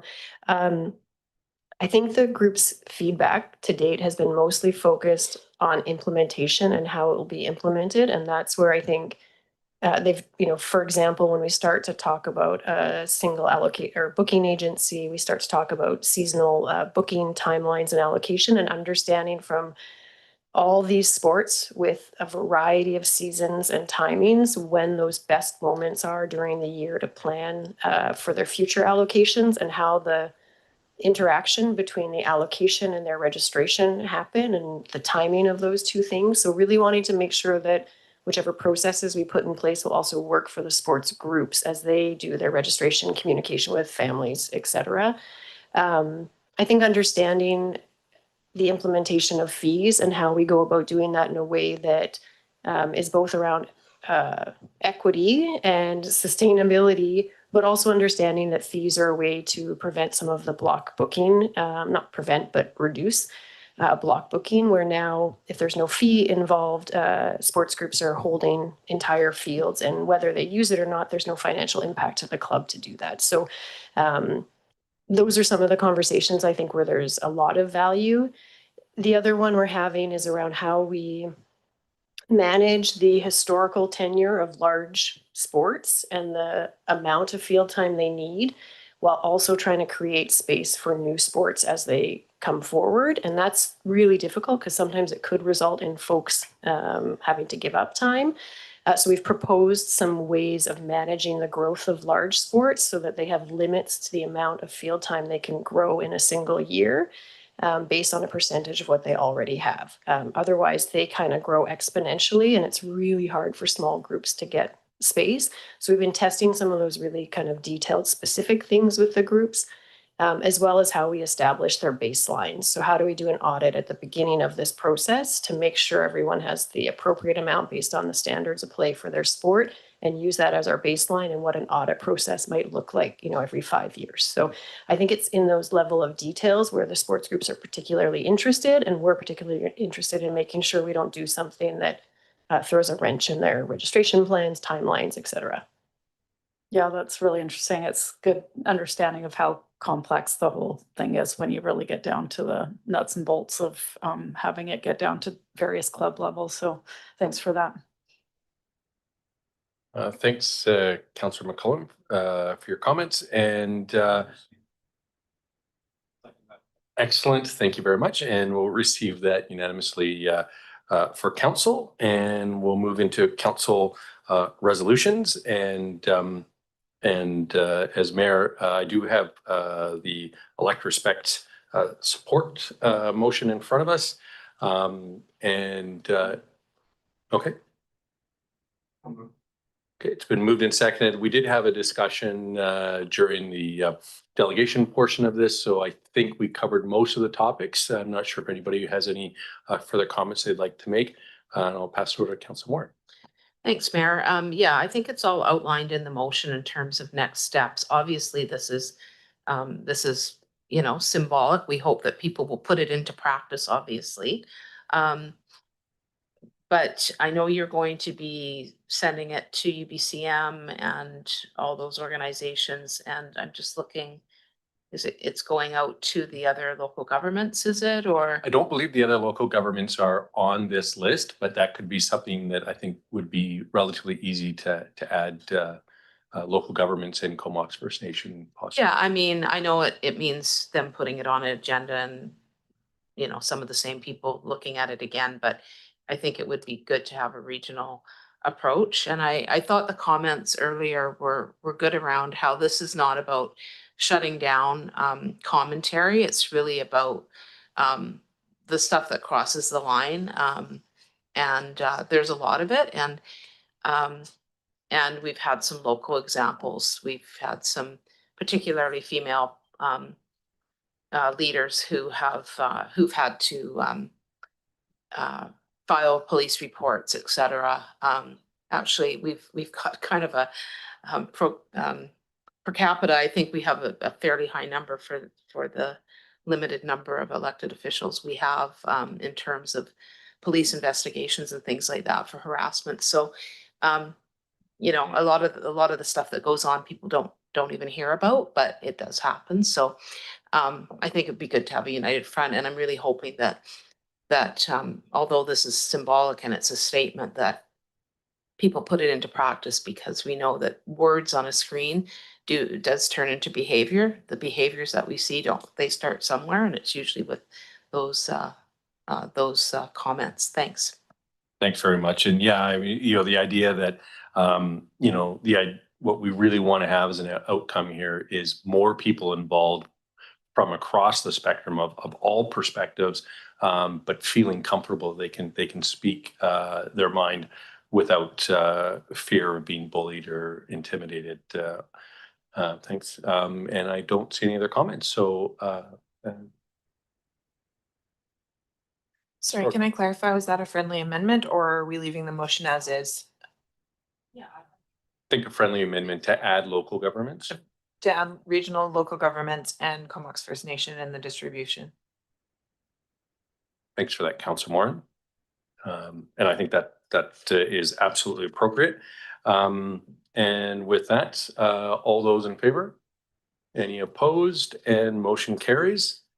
And that gets us into unfinished business. We are at about 12 after 6. We're at a point where there's a potential we could kind of power through this and then have dinner. That's kind of my hope. And we'll go from there. Councillor McCollum. I'm just wondering if we want to contemplate varying the agenda just for the first item in the bylaws, because I think that's mainly what people are here for. And then maybe we could see from there. I'm not sure if that works for staff. Okay. Yeah, we have, I think, a couple different groups here. Oh, okay. In that case, maybe we'll just leave it as is. These other items are pretty small too, so the unfinished business, so probably won't take long. We can All maybe right. just. All right, well, we'll jump on to 10.1 and try to move through this fairly quickly. That's the Comox Valley Food Policy Council from the December 10th delegation. And there was a request for $15,000 financial assistance, and I'll pass it over to Councillor Moore. Yeah, thanks, Mayor. I don't think we're just basically responding to this delegation.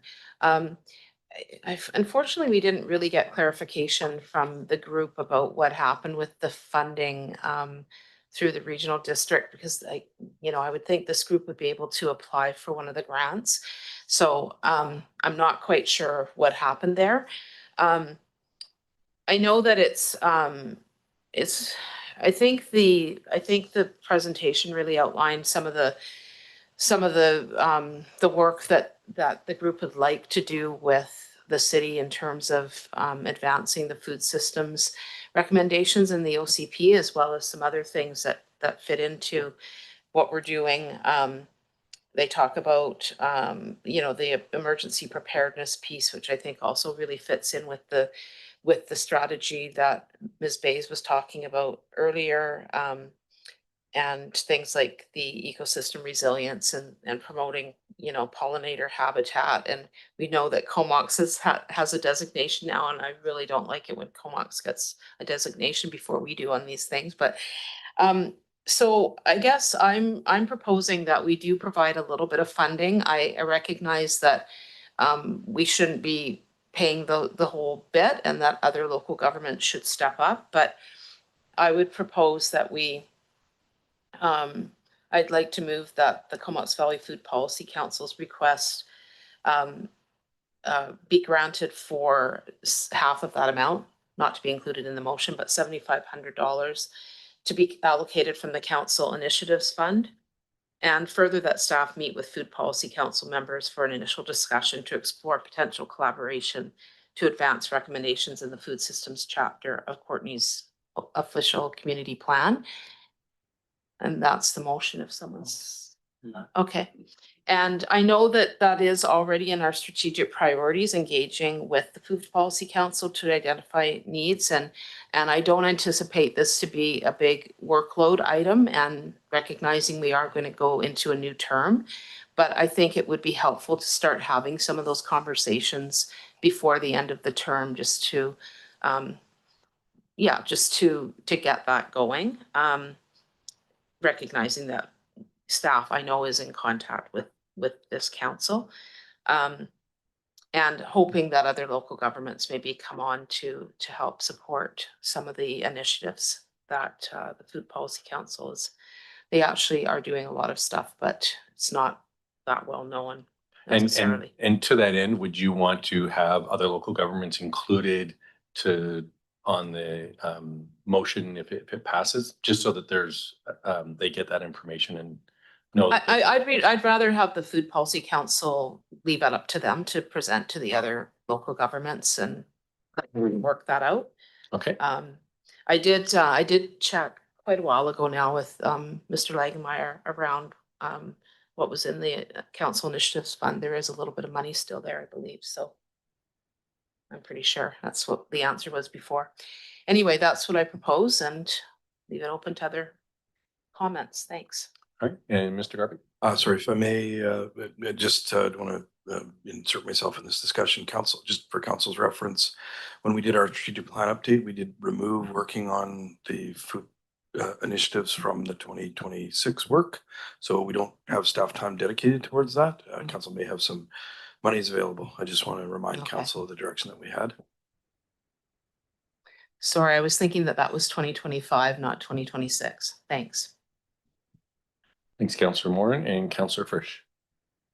Yeah, so generally in favor of the first half of the motion on the money, but I was going to ask where we are with our council initiatives budget / balance.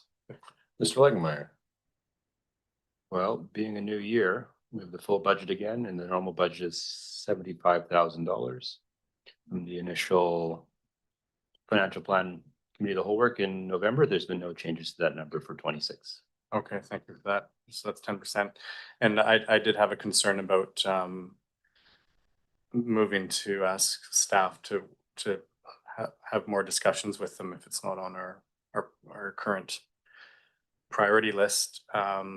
So if we're going to move forward with this motion, maybe we just sever it, or I don't know if other councillors would support just removing that part from the motion and just support the first half for now. There's a request to sever it, we can just sever it. Well, I'll see what happens. Yeah, I would say let's sever it and then we can call questions and move through it. Yeah, Councillor Moran, did you want to speak to it? I just want to say that I did send it to. Oh, great. Okay. All right. And Miss Councillor McCollum. You can call me Miss McCollum. if you want. There are other lights on, so, but they've gone off now. Yeah, I think that this is reasonable to provide the funding that's been put forward by Councillor Moran. I am supportive of the work that this Food Policy Council is looking to do, but I also recognize that, you know, we're being asked, as far as I can tell from the budget that they provided, to fund all of their financial ask, as the rest of the slide is in kind. At least that's my understanding from what they provided, but I am filling in some blanks there. So much of the work that they're doing is for the whole region. And of course, City of Courtenay benefits from that, but we are not the only organization that exists to support this work. So I think this is a good compromise. So I'm happy to support that. And I am in agreement that second piece of organizing a council meeting between council and the food policy is, it's often not recognized or not obvious to us how much work that creates for staff when we set those up, and we are in the final months of the term. So I think if that's like a coordinated effort that the next council wants to do with this, with the Food Policy Council, that would make good sense to do at a later date. So that's my thinking when we vote on the two motions. Thanks. All right, thanks for that. And back to you, Councillor Moran. Thanks. Could I just clarify whether staff is devoting any time at all in meeting with the council around? I mean, informal, I don't know. I guess I'm just curious whether any of these conversations are already happening. I'm fine to have the motion severed and just provide the funding and then ask the Food Policy Council to go to the other local governments. Ms. Saunders? Through the Mayor, Councillor Moran. The Food Policy Council also has been invited as a part of the Better Together strategy. So we do have staff engagement with the Food Policy Council, and we engage on certain topics as they come up. But there isn't a concerted effort to coordinate particular pieces of work or advance particular pieces of work since the strategic priorities were adjusted. Right. So our priority prior to that was the community garden and making sure that that service agreement was in place and that we had renewed that agreement, and then planning for the future of the community garden, which of course is part of some recommendations in the OCP, but not necessarily specific to the Food Policy Council. Right. But we do engage with them sort of intermittently and on other sort of broader initiatives. And I don't know if through I just wanted to just clarify that the community garden is lush and Food Policy Council is different, because that's been very confusing over the years. Okay, thank you. All right, that being said, the motions are severed, so we'll start with the first motion for the $7,500. I think that's clear for everybody. All those in favor? Any opposed? And that motion carries. Yeah, we'll just vote on the second motion, directing staff to meet with the Food Policy All those in favor? Any opposed? And there we go. We've deleted it now. So I know. Yes. Yeah. Did Councilor Moran vote in favor or were you opposed? Well, I would have rather voted on it, so I.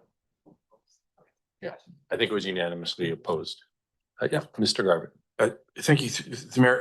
In the materials that was provided us, there's an indication that the CVRD was going to reduce the budget. I'm not wish the CVRD. Was the budget reduced, and does council support spending this money subject to the CVRD? And my apologies, I was trying to just get clarification, as we have done that in the past with other funding. So I'm sorry if that matter has gone forward. I know. Yeah. I think that, yeah, I think we've passed that point, but definitely it's, I'll look to our directors at the regional district who can, if something changed there, then they can let us know as well. Moving on to 10.2, Endure Projects, Palace Place. And there is the request about the tax exemption. And so there was another follow-up from before. And so I'll pass it over to any council members that would like to speak to this matter. And Councillor Hillian. Yeah, thanks, Mayor. I just wanted to ask staff if we did look at option 2, what's the significance of specifying retroactive versus going forward from 2026?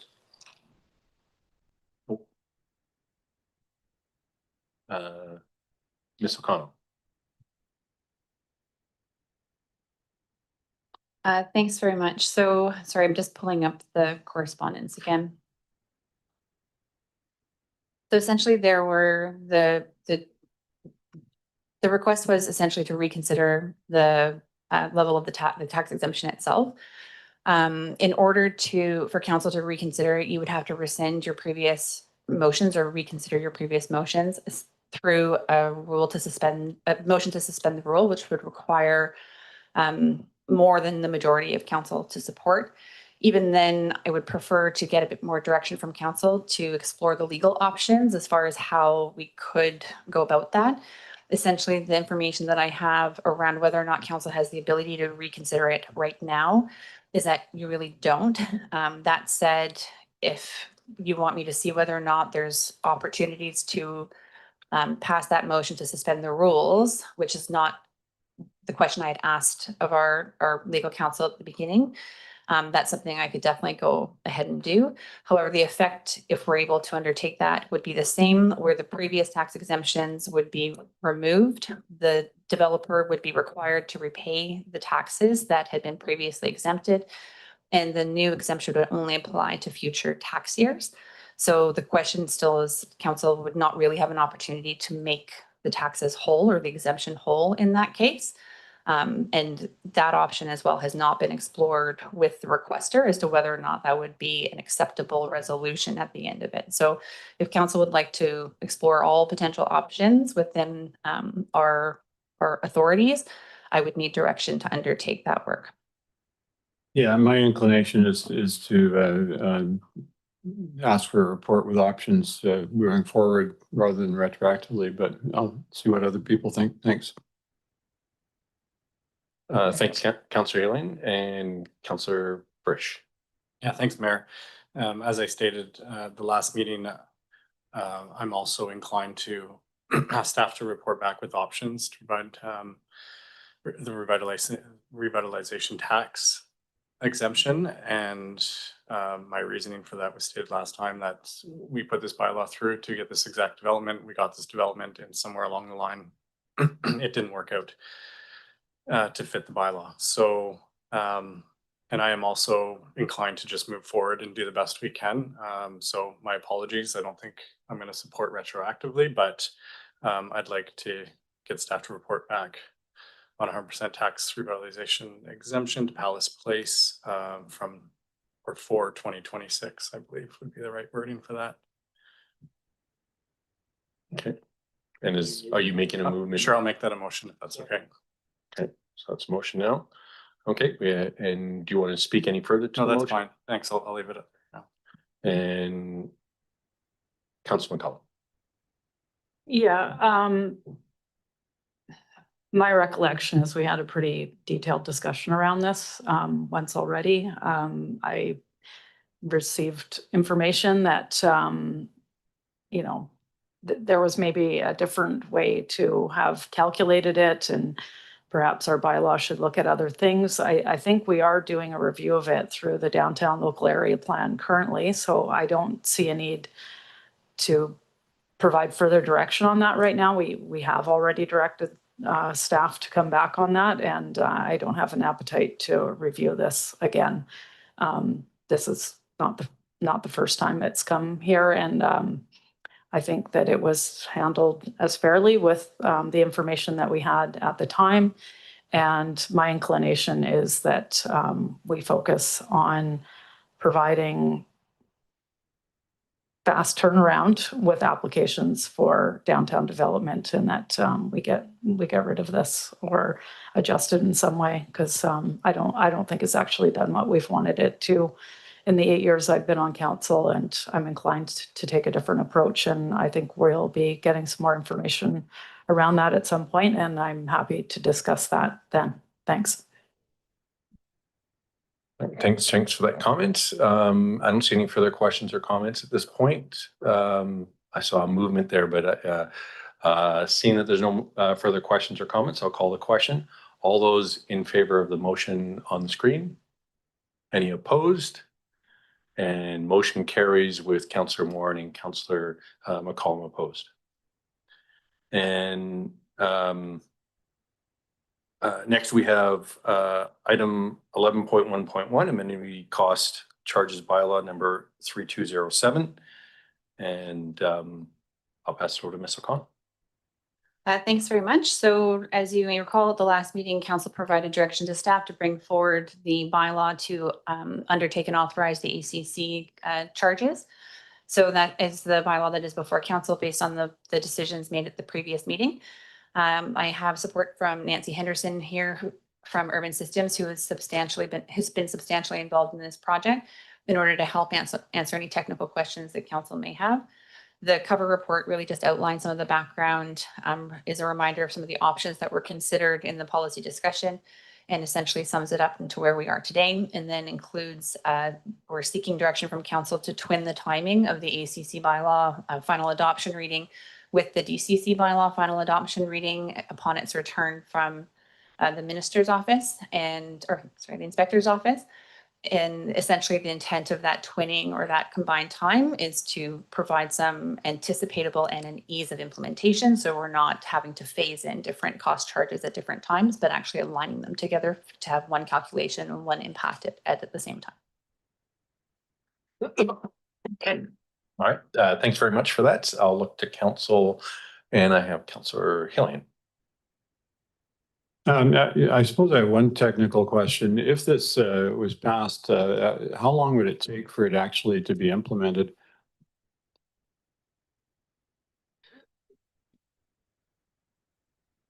Through the chair, I mean, in terms of the implementation of the bylaw, as soon as it's adopted, it could come into effect. Council has the option to have a grace period if you wish.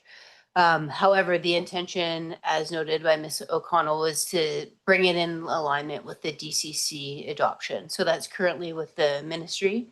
So when we hear back from them, the idea would be the adoption would happen at the same time. That being said, in terms of the implementation of the charges, there is an in-stream protection for applications that are in-stream with the city. So the first year of the bylaw, the inflow of charges would be relatively slow. And then that would over time increase. So there's a couple double-pronged approach to that answer, if you will. And that 1 year, that 1 year, because that's what I remember from the DCCs, is there would be, I don't know if it was a 1 year grace period, but there would be that 1 year buffer. So just so because what I heard was almost a little bit of this and a little bit of that. So just to be crystal clear, is that 1 year buffer going to be applied to DCC, the new DCCs and the new ACC? Is that how it would be looked at?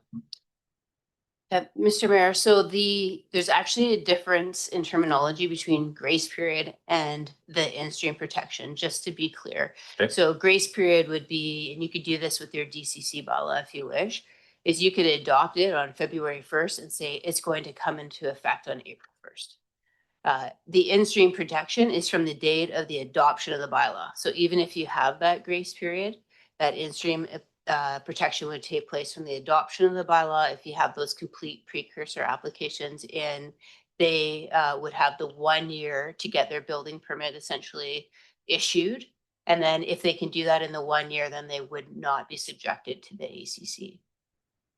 Okay, so I think that clarifies for me. Sorry, Councillor Hillian, do you have a follow-up or? I wanted to make some comments, Mr. Mayor. People will recall that when we dealt with this in December, we had a lot of letters that were received from members of the development community expressing concern about the direction council was going.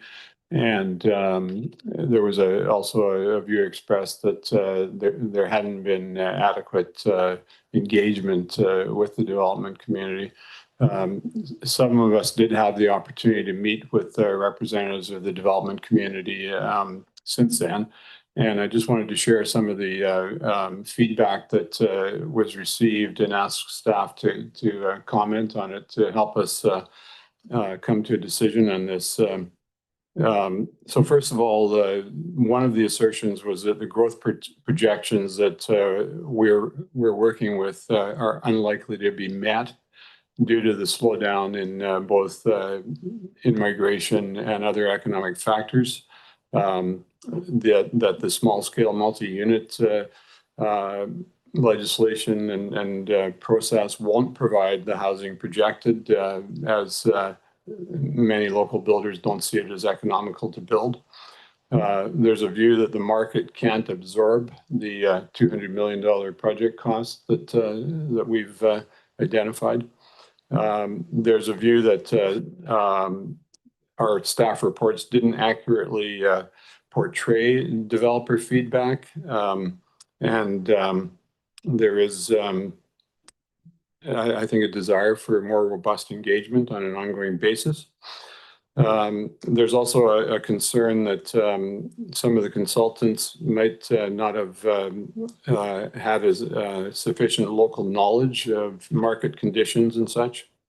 And that the benefit of our local builder knowledge hasn't been realized in staff and council deliberations on these bylaws. There's a view that the fees really do need to reflect what the market can bear, and that developers are dealing with not just these proposals, but a 25% increase related to seismic upgrades, step code increases, other regulations and fees that make development more challenging. It was expressed that there are at least a couple of projects in town that wouldn't have been built if in fact these rates had been in effect. And one of the primary reasons is that the banks simply won't finance some of the costs that are involved. And questions were asked about whether we can trim the project list, to what extent members of the development community can be at the table, and are there ways to make the rates dynamic to react to market conditions. Those are some of the primary messages that I heard, and I'd just be really interested in other councillors' comments and what staff might respond. Thanks. Ms. O'Connell.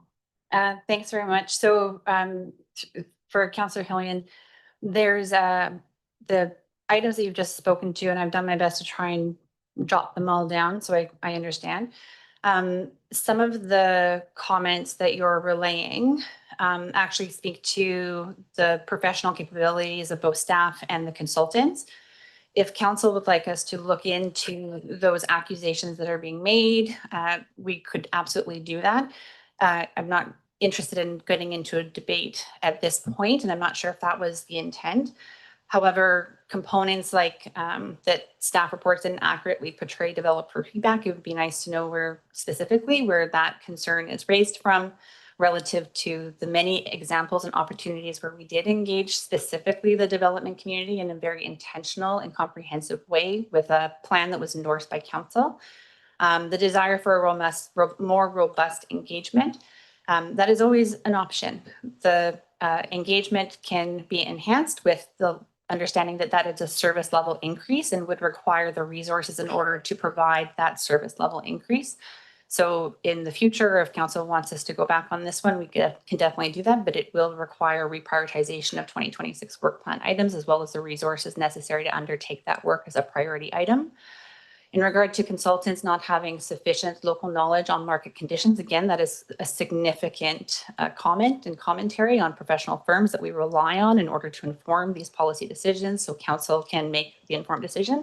If council would like us to look into a separate validation process, that is something that we would require direction on, and that is absolutely something that we could undertake if council shares those concerns.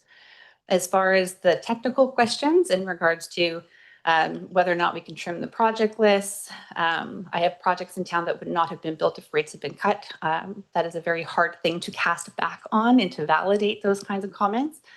So I'm not sure if we're going to be able to answer that for council. In regards to the SHMU and the legislation not providing the housing projected, that's very challenging because really that is what the provincial government and their policy analysts have deemed as one of the main ways or primary ways of increasing housing availability and dealing with the housing crisis we're experiencing on a province level. So I wonder where that information is coming from and whether or not the information has been shared with the province. If that is really the reality, it means the provincial policy approach to this is not effective on whole, or at least that's what the assertion is in a comment like that. With that, I will pass it over to Nancy Henderson to talk about some of the technical aspects. But if council would like to provide direction on those other items to conduct investigations into the professional conduct and information of our staff and third-party consultants, please go ahead and do so. Through the chair, I guess it's in terms of the growth projections. We use the 2024 BC Stats data to form the basis of our projections. We did review, this project's been going on since then. We did review the 25 BC Stats projections for the city, which have actually decreased slightly because of the immigration policy as noted. However, the impact of changing the projections to the 2025 projections would have actually increased the amount of the ACC. So we elected to stick with the 2024 projections for that purpose. They are fairly conservative projections. We certainly weren't using like the housing need reports or something that's a little more aspirational at a higher housing rate. When we went through for each land use category, we need to allocate the different type of development we project to see over the next 20 years.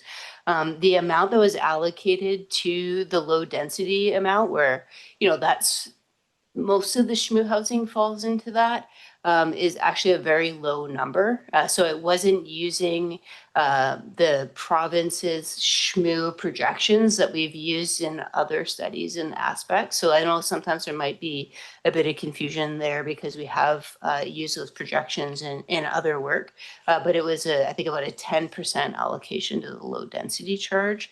Once you get into like duplexes and plexes, they do fit that townhouse charge, but as do larger townhouse developments. So I hope that helps with the understanding of the decision making because we were balancing the developer feedback of not wanting to increase rates with the decision making regarding the projections. And as we know, markets do change. And with those market changes, like so does population projections change. And it is a 20-year study. So if you were to look backwards, 20 years, we're kind of in line. We're a very high growth, high demand area as well. So we wanted to not increase the rates anymore because the land use economist that did do the analysis was very clear to keep the rates no higher than where they were when we did the engagement back in the summer. So we've really focused on that and keeping them sort of at that consistent rate.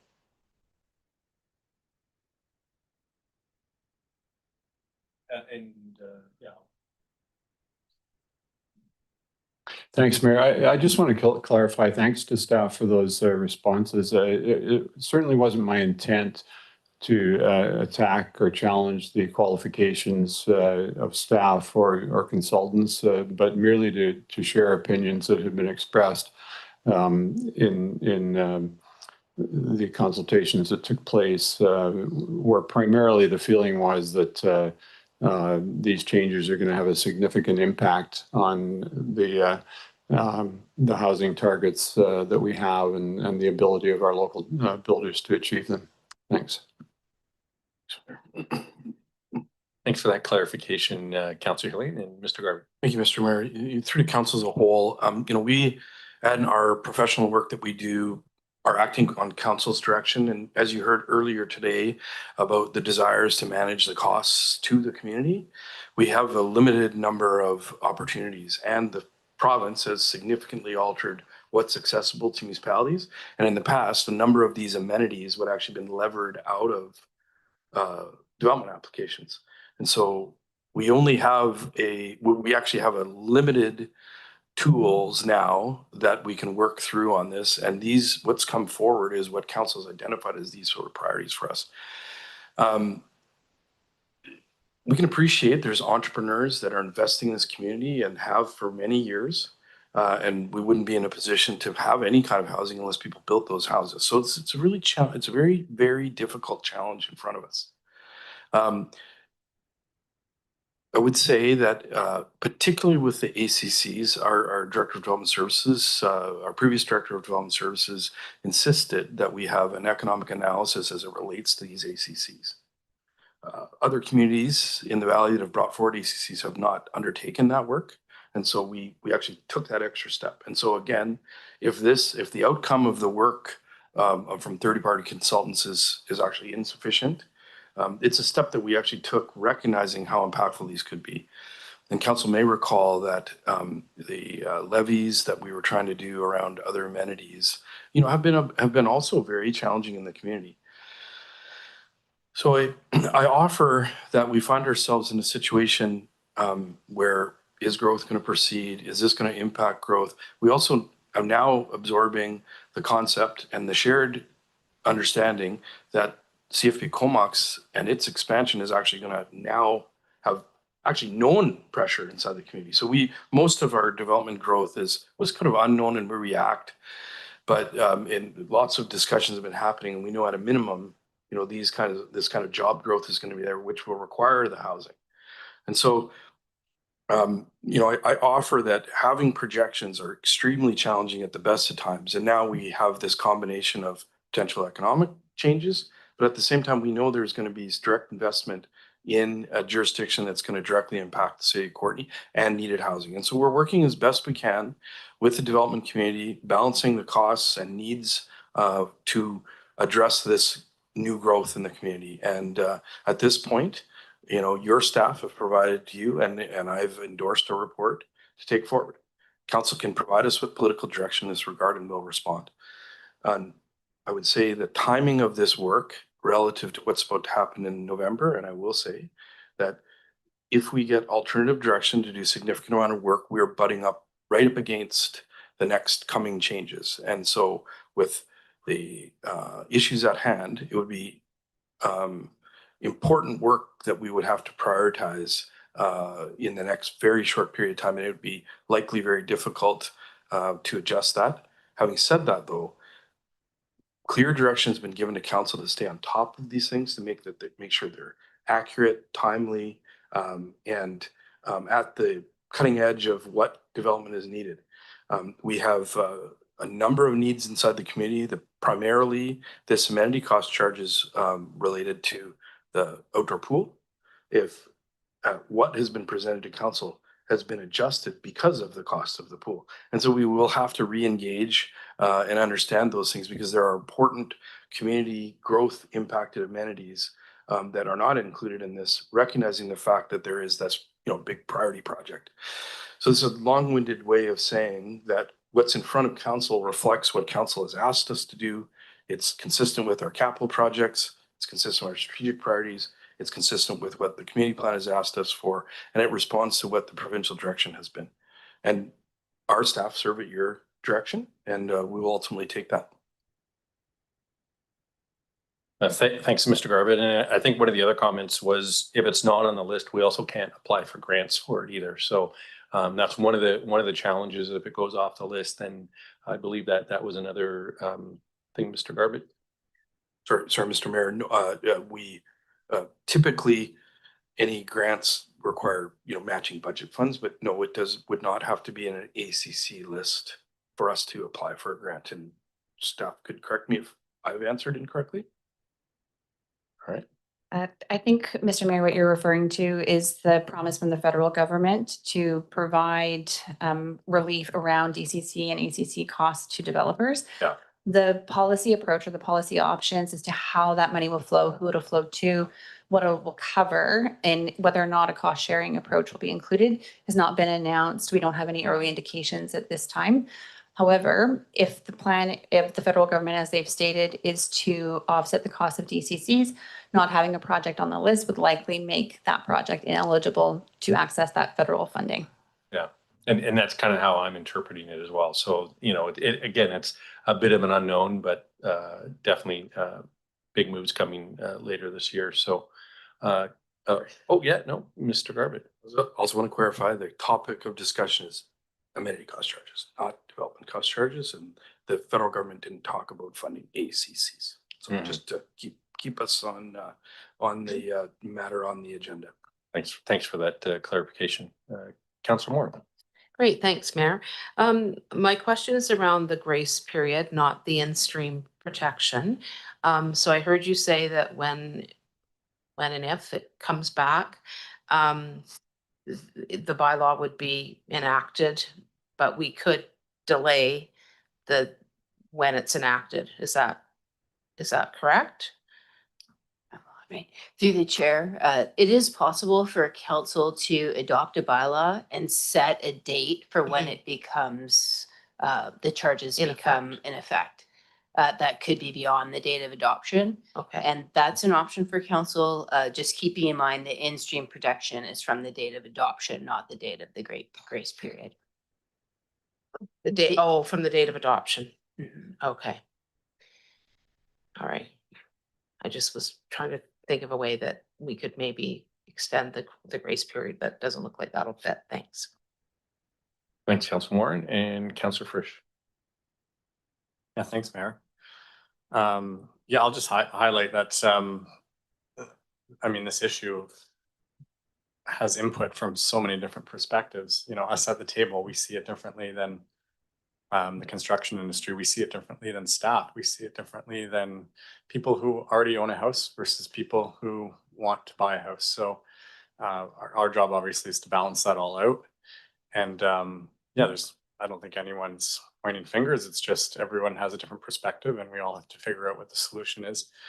I'm wondering if we have an ACC project and we don't collect enough money for it, and then down the road we go, well, maybe we're just not going to do that. What happens to that money? Through the chair, the money would just stay in the ACC reserve and be directed to other projects. It is possible to advance a project before you have money to pay for it all, but then that project would stay on the ACC list until the funds were received. So a project could be on the list for 20 or longer years if growth was slower than anticipated. And then once that project's being paid for, then it would come off the list. Right. I think it's also important to note that, should the city receive funding, grant funding, for example, you should be doing an amendment to the bylaw to reflect that funding, because that could also would decrease the cost of the ACC.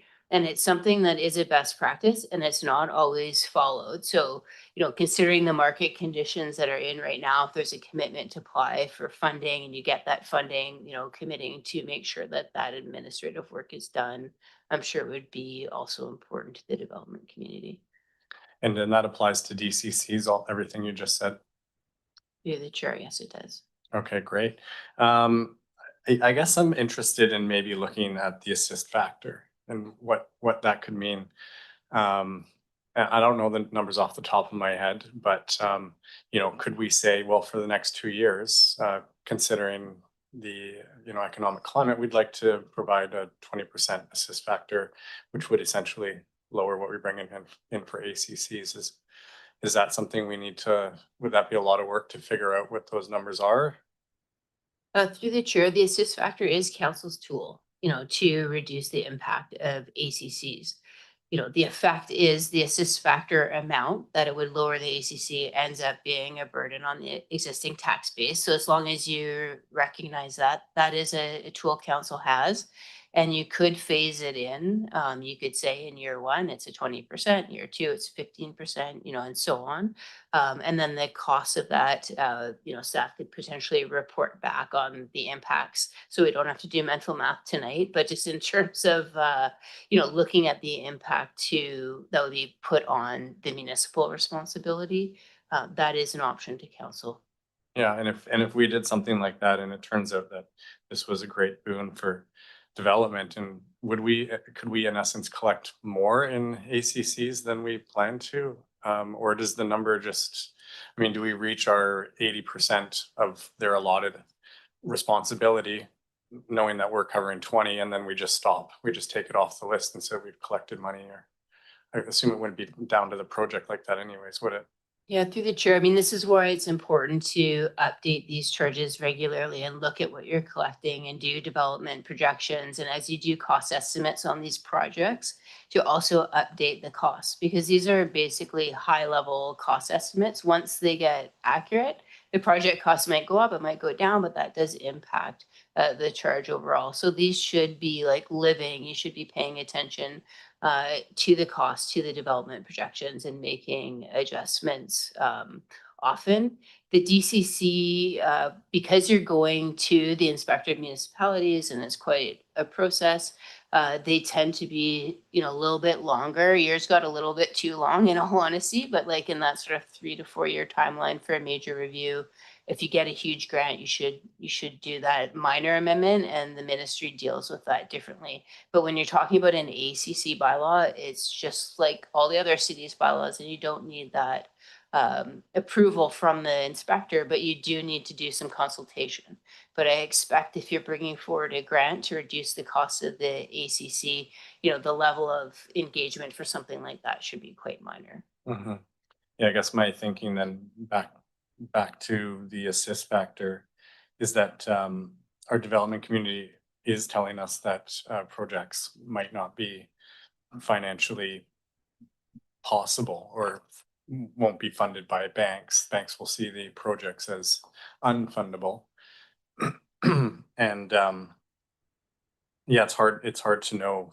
I mean, I would assume they know, or they feel like they know, and yeah, it's hard to decide how much support to give to that industry. But I'd be interested in getting some numbers back on assist factors for ACC. And I guess my next question would be, is that possible to do for DCCs if we want to look at that? I know did we send that off already because we gave it 3 readings? But is that an option that council still has on that? Because I know ACCs are a rather small part of this whole thing. Right, Ms. O'Connell? So just as Nancy's referenced, kind of the trade-off. So it's a bit like if you increase the assist factor here, because the development community would be paying less, you see an increase that would correspond on the taxpayer side as far as funding the plan that the city has made in the capital program that council has identified as important through the engagement processes that we undertake. I would recommend to council, if you want to look at those considerations, that you do them in context with the overall financial planning process, and really look first at the projects themselves, and then consider the funding mechanism that you would prefer in order to make those projects come to fruition. It's very hard because the ACC bylaw itself, similarly to the DCC bylaw, is a mechanism to pay for the infrastructure we need and the priorities that we have been provided direction from council on. Really, the big changes would stem from changing priorities or changing the plan, the time horizon, and things like that. So really, this isn't a conversation that happens in isolation related to this one mechanism. it's part of a bigger consideration, planning process and perspectives when it comes to whether or not the projects are necessary and who pays for those projects based on who benefits the most and where the burden can be borne. So happy to do the work, but I would say out of the context of the longer financial plan and the capital plans, it's very problematic to see how an action over here may cause challenges for what council has already identified around tax rates and sustainability in the future, especially based on conversations that have happened earlier tonight and previously in committees of the whole when we were talking about the budget. Yeah, that's fair. Thanks for that. I'll digress and let others speak. Thanks, Councillor Frisch and Mr. Garbutt. Yeah, thanks. I just would to weigh in. Ultimately, we've done a significant amount of work. If the issue is assist factor, we've actually asked council for direction on that. That's not a significant change. If it's removing projects, there's a significant amount of work to do that. And then there also is implications because some of those projects may or may not actually be directly related to development that has frontage there. And so sometimes we have development that has DCC credits towards that. So I guess I would suggest that council has given us direction to go down a route. If we're talking about assist factor, that's a type of work. Talking about what is a DCC project, that's also important work. But at this time, we're looking for some really clear direction from council in here to come back on items. Remind council that we worked regionally to try and coordinate this as well. I understand actually though the CVRD has adopted their sewer DCC. The intention was to kind of coordinate this so it would all be landing at the same time, so developers would be responding to in a comprehensive way. But we're just already starting DCC calculations, or sorry, they will be impacting at a different time from a year from now. We are not doing any different calculations right at this point. My apologies. So if council can let us know where you want to go, staff can respond. Yeah, this is, as I said in my long-winded discussion around ACCs, it's not easy at this point. And council, we're here to get council direction on this matter. Thanks, Mr. Garbutt and Councillor McCollum. Yeah, I mean, adding charges and updating DCCs, it's a major impact. It's a major change, as has been highlighted already tonight. Our DCC bylaw was more than a decade out of date, and it really hasn't been adjusted to meet the rising costs of what our capital demands are. And then I don't know if we've lost sight of this to a degree and kind of getting into the details of this, but the ACCs were brought on by the province to provide certainty around development costs in order to get rid of what was amenity contribution negotiations at rezoning. And what we've done instead is implemented a major change to our zoning bylaw that allows for much more development to occur on development lots. And this is the trade-off. And unless we proceed with that trade-off, we don't really understand the impact. There has been a benefit provided. We've reduced parking requirements on just about every type of residential development that can occur in the city. We are allowing more to happen on single family lots all the way up to our high density areas. And we've given up the ability to negotiate amenities to come from those. So this is the tool that we have, and this is the process that we've followed very thoroughly, with some very detailed reports and discussion that's led up to this point. So I'm fairly comfortable with where that is. And yeah, it doesn't need to go to the Inspector of Municipalities in the same way that the DCCs are. So perhaps there will be changes to it. But I would also remind that I'm sure that if we didn't change any of our property taxes and did it all in one go, it would be a major sticker shock too, which is essentially what we have done here.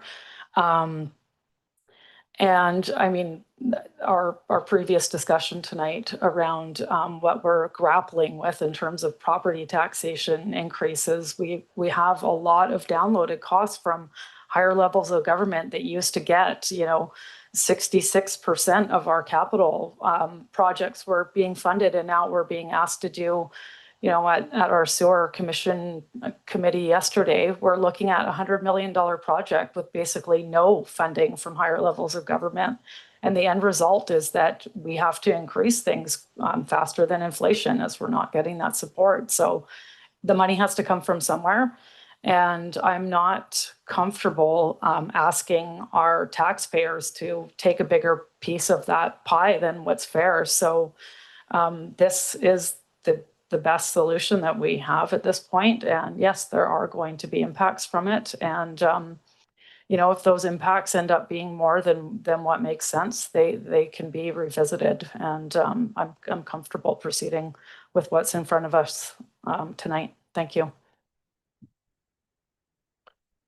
Thanks, Councillor McCollum. And maybe I'll just ask a clarifying question, just because what keeps coming back to us, and again, hopefully things don't get delayed so long, but back in 2016, and then when we revisited DCCs again, I know I asked the question around CPI and whether or not CPI is automatically included in those calculations. So going forward, again, we can sit down and reevaluate those projects, but just in the absence of that happening, is there some mechanism like CPI that keeps those amounts going up so that we're not doing this catch up like we are with DCCs right now? Mr. Mayor, the best practice is to do your DCC amendment every year to capture that CPI amount. That does not need to go to the Inspector of Municipalities. Right. And I think what happened is the city also was not doing that until very recently. So it really fell behind. So that would be a recommended best practice for both bylaws. Okay. All right, I appreciate that clarification. And Councillor Frisch. Yeah, thanks. I have two more questions. One is around the sort of all-in DCC and ACC costs per unit per square meter. I guess we have the 3 different densities, and do we have that number that includes the regional district and the Courtney's proposed numbers? And I'm sorry, I'm trying to dig up the DCCs from the last discussion and add them into the ACCs, but is that something that is possible to share with me at this time? Like, what is it? Let's just talk about a house, simple house. Like, what is the full number? Yeah, through the chair, I mean, that information has been presented to council previously. I'd want to look at the exact bylaw that the CVRD did adopt. We could probably find it pretty quickly. I think the low density charge was roughly $18,000 a lot for the sewer, and Ms. O'Connell might be pulling it up for the other charges that significantly decrease from there. Yeah. Yeah, I did get the DCCs that we had for the RD and Courtney. And then I guess, is the RD doing the ACCs or? Ms. O'Connell. Oh, sorry. No, Saunders. It's okay. I was that close. Thank you. Through the mayor to Councillor Frisch. The regional district has given staff direction to look into an ACC, but they have not. Staff were waiting for direction from the Recreation Commission on the new arena or the additional arena. Now that they've received that direction and they know what type of arena they're planning for, they expect to start working on ACCs this year. So they have not started that process, but they will be starting it this year. Okay, thanks for that. I guess my interest is in looking into an assist factor on both, and it doesn't have to be huge. I'm actually not exactly clear on what the old numbers were to what the new numbers will be, and I don't know if I've had enough time to contemplate what kind of assist factor I'd even be willing to give, let alone the rest of council. So yeah, I'd love. Sorry, go ahead. If you have more information, I'd take it. It sounded like someone was going to speak there. Nope, not yet. And so I'm inclined to ask for that information for ACCs at least, and then knowing that I'll probably ask the same thing when the DCC bylaw comes back.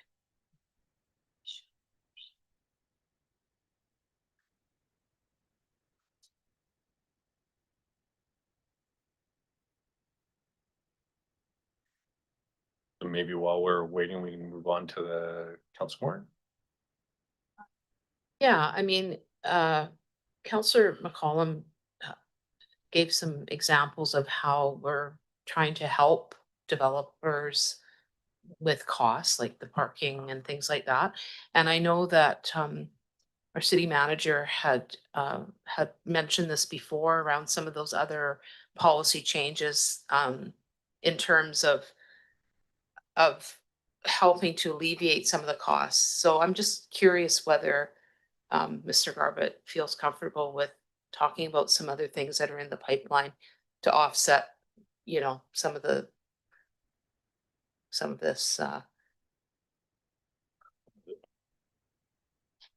And if you don't Thank you. have, You know, through the mayor, it just, I don't want to overstate. I mean, we're working with council direction on a number of adjustments, and we had talked about adjustments. Councilor McCollum talked about that. We're with the direction of our acting director, we're working on our processes. We've had improvements in the return of bonding and costing. That's an impact for developers. I don't have a detailed list right in front of me right now. However, you know, forming good working groups to try and engage grant resources. We've mentioned CFP Comox as a bit of a catalyzing factor right now. A lot of that is going to impact all forms of infrastructure in the community. Forming a working group or task force on trying to both speed development applications, raise the priority of our community for grant applications, which our colleague has talked about how we would amend development cost charges for that, speeding our processes, ultimately amending zoning in areas. One of our basically the largest developer in our community has pre-zoned land that staff are working right now with great development consultants that are working on behalf of that development to fine tune and address the market. These are some of the things that we're doing. So that's Yeah. the component. Likewise, making sure that we have better and more effective customer service in place to move applications through is a critical component because time is money. And then just as recently as yesterday, I know that elected officials met with the development community, but we talked about the city trying to engage with the other regulatory agencies that affect the development process. But these are just examples, and we've all heard about timelines, very extended timelines. Council dealt with an extended timeline expeditiously once we received some really clear direction. But those are examples. And I know I think the colleagues are doing some additional work. I feel like I might be holding airspace. All right, I see Ms. O'Connell's microphone's ready. So the quickest place I could find the majority of the information of all the different pieces was actually on the Engage Comox Alley page where we provided all the materials, and this was directly from one of the presentations. So as an example, the DCCs or the draft rates for Courtney at the time, well, were 21 for a low density residential as an example, were 21,337. For the town of Comox, for the same, it was 30,792.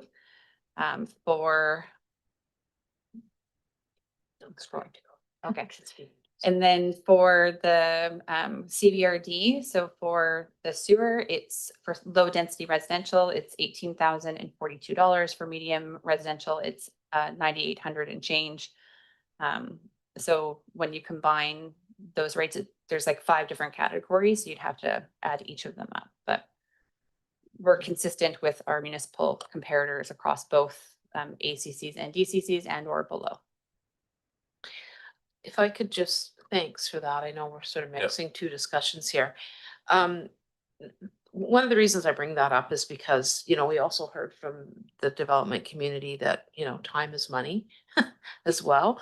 And I know this would have been probably at least a couple of years ago now The regional district was getting a lot of grief around their delayed timelines, and the Electoral Area Services Committee gave some really clear direction to deal with that. And so what resulted was they gave direction for, additional resources and staff to get through that backlog of applications. And they went from, I think, 3 or 4 months to like 2 or 3 weeks or something. And that was a couple of years ago now.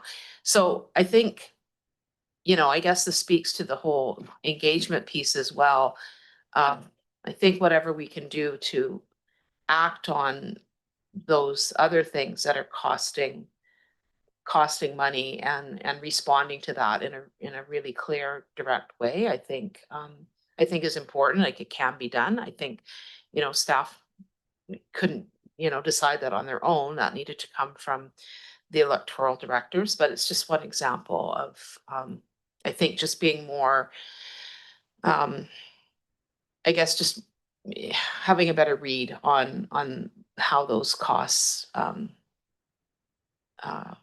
those additional costs, acknowledging that, that's not necessarily part of this discussion, but just part of the whole picture. Thanks. Thanks, Councillor Moran. And I think that there was definitely commitment, probably from across most of the councillors to put some energy and to make sure that we're having those ongoing conversations, but also when it's appropriate and it's possible, that we're advocating for other things that are causing these projects to lose their viability. And so CMHC fees, which have doubled, and other things are places where we can be advocating, not just within ourselves and within the Comox Valley, but with the provincial and federal counterparts that are having a deep impact on the viability of a lot of these projects as well, beyond ACCs and DCCs. And with that, I'll pass it over to Councillor Frisch. Yeah, thanks, Mayor. So I just quickly added up the numbers that you gave me. Thanks very much. And so for a single family unit, it looks to be around $46,000 per door. That's 7 coming from our ACCs, 18 from the regional, 18,000 from the regional district, and 21 from Courtenay. And then the medium density is $25,000 a door, which is 3.5 from our ACCs and 10,000 from the RDs, DCCs, and 12 from our DCCs. And then finally, the high density is around $260 per square meter, which I always think about 1,000 like square foot unit, but maybe that's even big. Maybe they're building 750s, I don't know. But that puts it in a similar range to the medium density, depending on how big of a unit you build. So I guess that's where we're at. And I just wanted, that's kind of the all-in number, and it's worth looking at, because if we piece it out into little bits, it's kind of hard to fathom what the industry's up against. And so I just wanted to share that.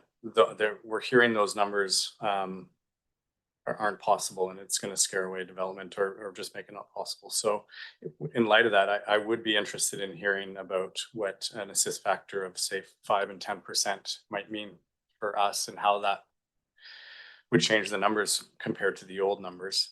And wonder if we can do that for just, a year or two, like to ease the development community into this idea of these new fees. Is that possible to say we want to do an assist factor for 1 year and then review it, or 2 years, or whatever? The chair, it's absolutely possible. That's council's discretion, and it's just, as staff has noted, it will impact cost to the taxpayer by that amount, but it's absolutely possible for council to provide that direction. And you could do that solely for the ACC program. If you wish, you could apply it the same assist factor to the DCC program as a whole, or you could also apply it just to say transportation, for example. That would be at council's discretion. The one thing I would note, though, if council wishes to direct changes to the assist factor to the development cost charge, we do have that in at the inspector of municipalities. So I can't imagine it influencing their approval of the bylaws, but they do sign off on the bylaws. So we'd want to do that amendment and provide that update to them while they're in their review. Well, we would basically put them on hold. And would it make mathematical sense to assume that if we're giving a 5% assist factor, that it would decrease those per door costs by about 5% for our portion, for our DCC or for our ACC, or is it, am I missing the calculation a bit? But through the chair, yeah, the 5% would be based on the developer's portion, and then that savings that the developer has just gets transferred to the municipal responsibility. Right. But we could illustrate how that assist factor is impact in a separate column, essentially, for council's consideration at a future time. Yeah, I mean, I'm having a hard time understanding what is going to make and what's going to break development, and but it has been argued that, of course, if you get far less development, then you're going to get far less DCCs and ACCs as well. So that's what I'm contemplating. I see two more lights, so I'm going to let go. Thanks. Thanks, Councillor Fish and Councillor Henley. And I just want to acknowledge that we're way past the 6:30 deadline that I thought we would have for dinner. So I'm just going to apologize right now. And I know we're probably starving, so I just want to acknowledge that. Councillor Henley, the floor is yours. Yes, decisions made when hungry and tired. So there's one part of this that still confuses me, and when I asked the question earlier about the time it would take for the implementation, part of what I was mindful of was in the guide for elected officials that we were provided with, which was referenced in the staff report. There's a section that talks about assessing potential development impact. And it says staff will evaluate and advise elected officials whether proposed ACCs will deter development or discourage the construction of reasonably priced housing. Adjustments by elected officials to the assist factor, or providing a grace period, or phasing in of ACCs rates could be considered at this stage. So forgive me if I missed it, but have we considered the possibility of phasing in and what that would involve and what the pros and cons of that would? Mr. Garbutt? Yeah, thank you. We had responded that council gave direction on assist factor, give direction on those timing. We have responded to that. So what I have not heard is any actual direction from council in terms of, would you like to consider this for, send it back for some more information? You know, we do need some direction. You have received, with respect to ACC specifically, we engaged, and it was not Ms. Henderson's firm. We had a secondary firm do an economic analysis that was included in the original information that was provided to council, that we were referencing that. That was a step that we did specifically in accordance with the best practice guide. And you've received information from developers that it will impede. And so we have a difference of opinion. Ultimately, you could ask, you give us direction to get some more information on the impact of assist factors, about the timeline and et cetera. And so that, I mean, we can't really give you any guidance about that in terms of what, but it is in fact possible, yes, to do that. We would take council's direction in that regard. Thanks, Mr. Garbutt. And Councilor McCollum. At the risk of lengthening this discussion, I found the summary of the calculation of all these different fees coming in helpful. I think we did see some of that way back in this discussion, but I think it's good to revisit. But then the other piece that I just wanted staff to clarify on record, with the largest one being what we call a single family lot, which is of course no longer a single family lot at all, and that you could do a lot more than single family. What is the maximum number of units that can fit on a lot under that 40 some odd thousand DCC? Through the chair, just a point of clarification on the low density charge from your old bylaw. So your old bylaw, you would require the single detached house, and then there'd be a fee for both the city and the regional district for carriage homes. Where the new low density charge includes a carriage home, a suite, and the main dwelling.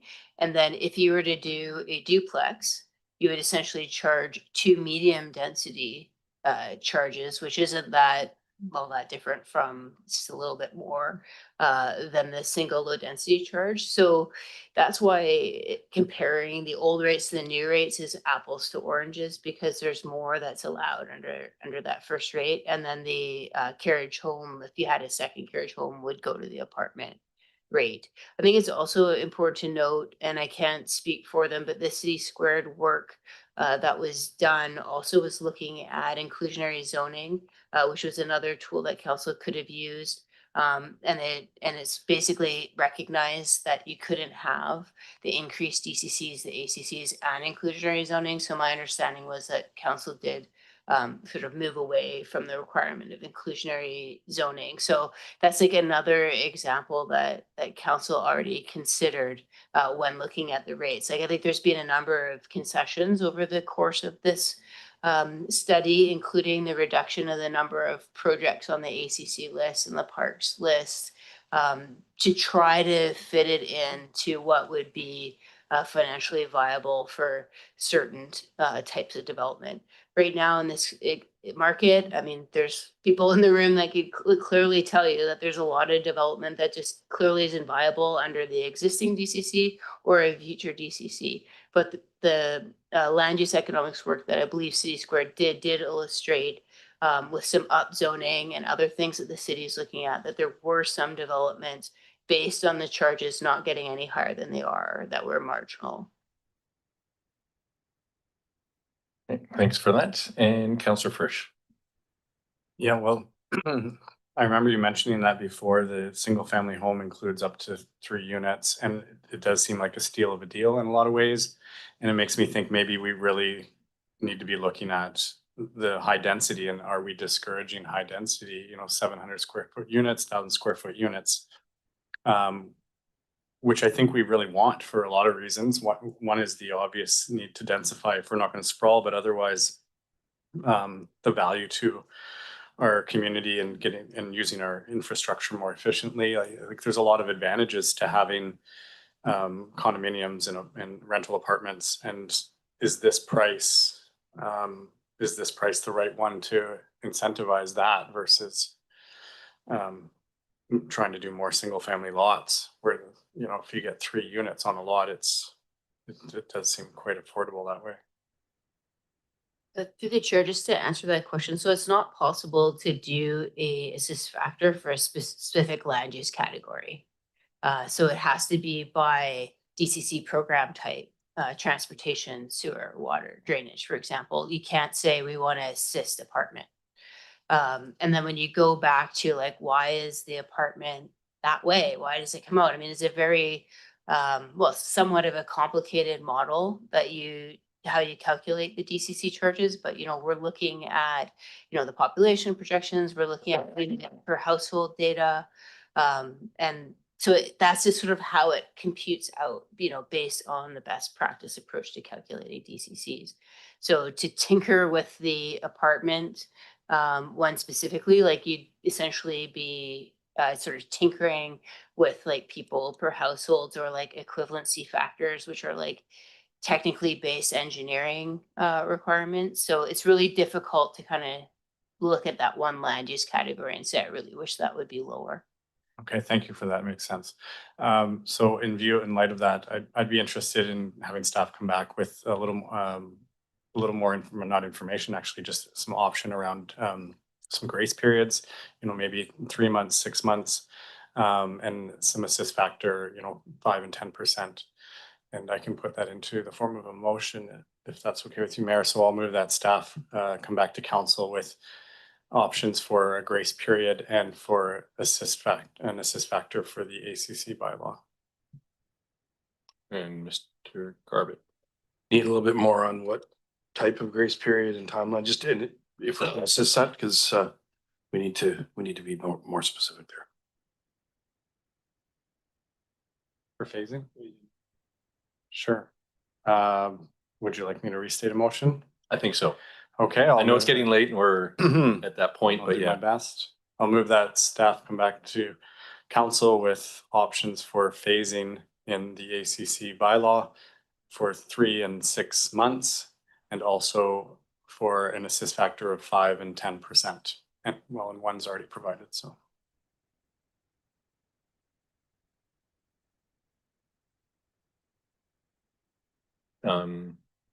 We don't have a seconder yet.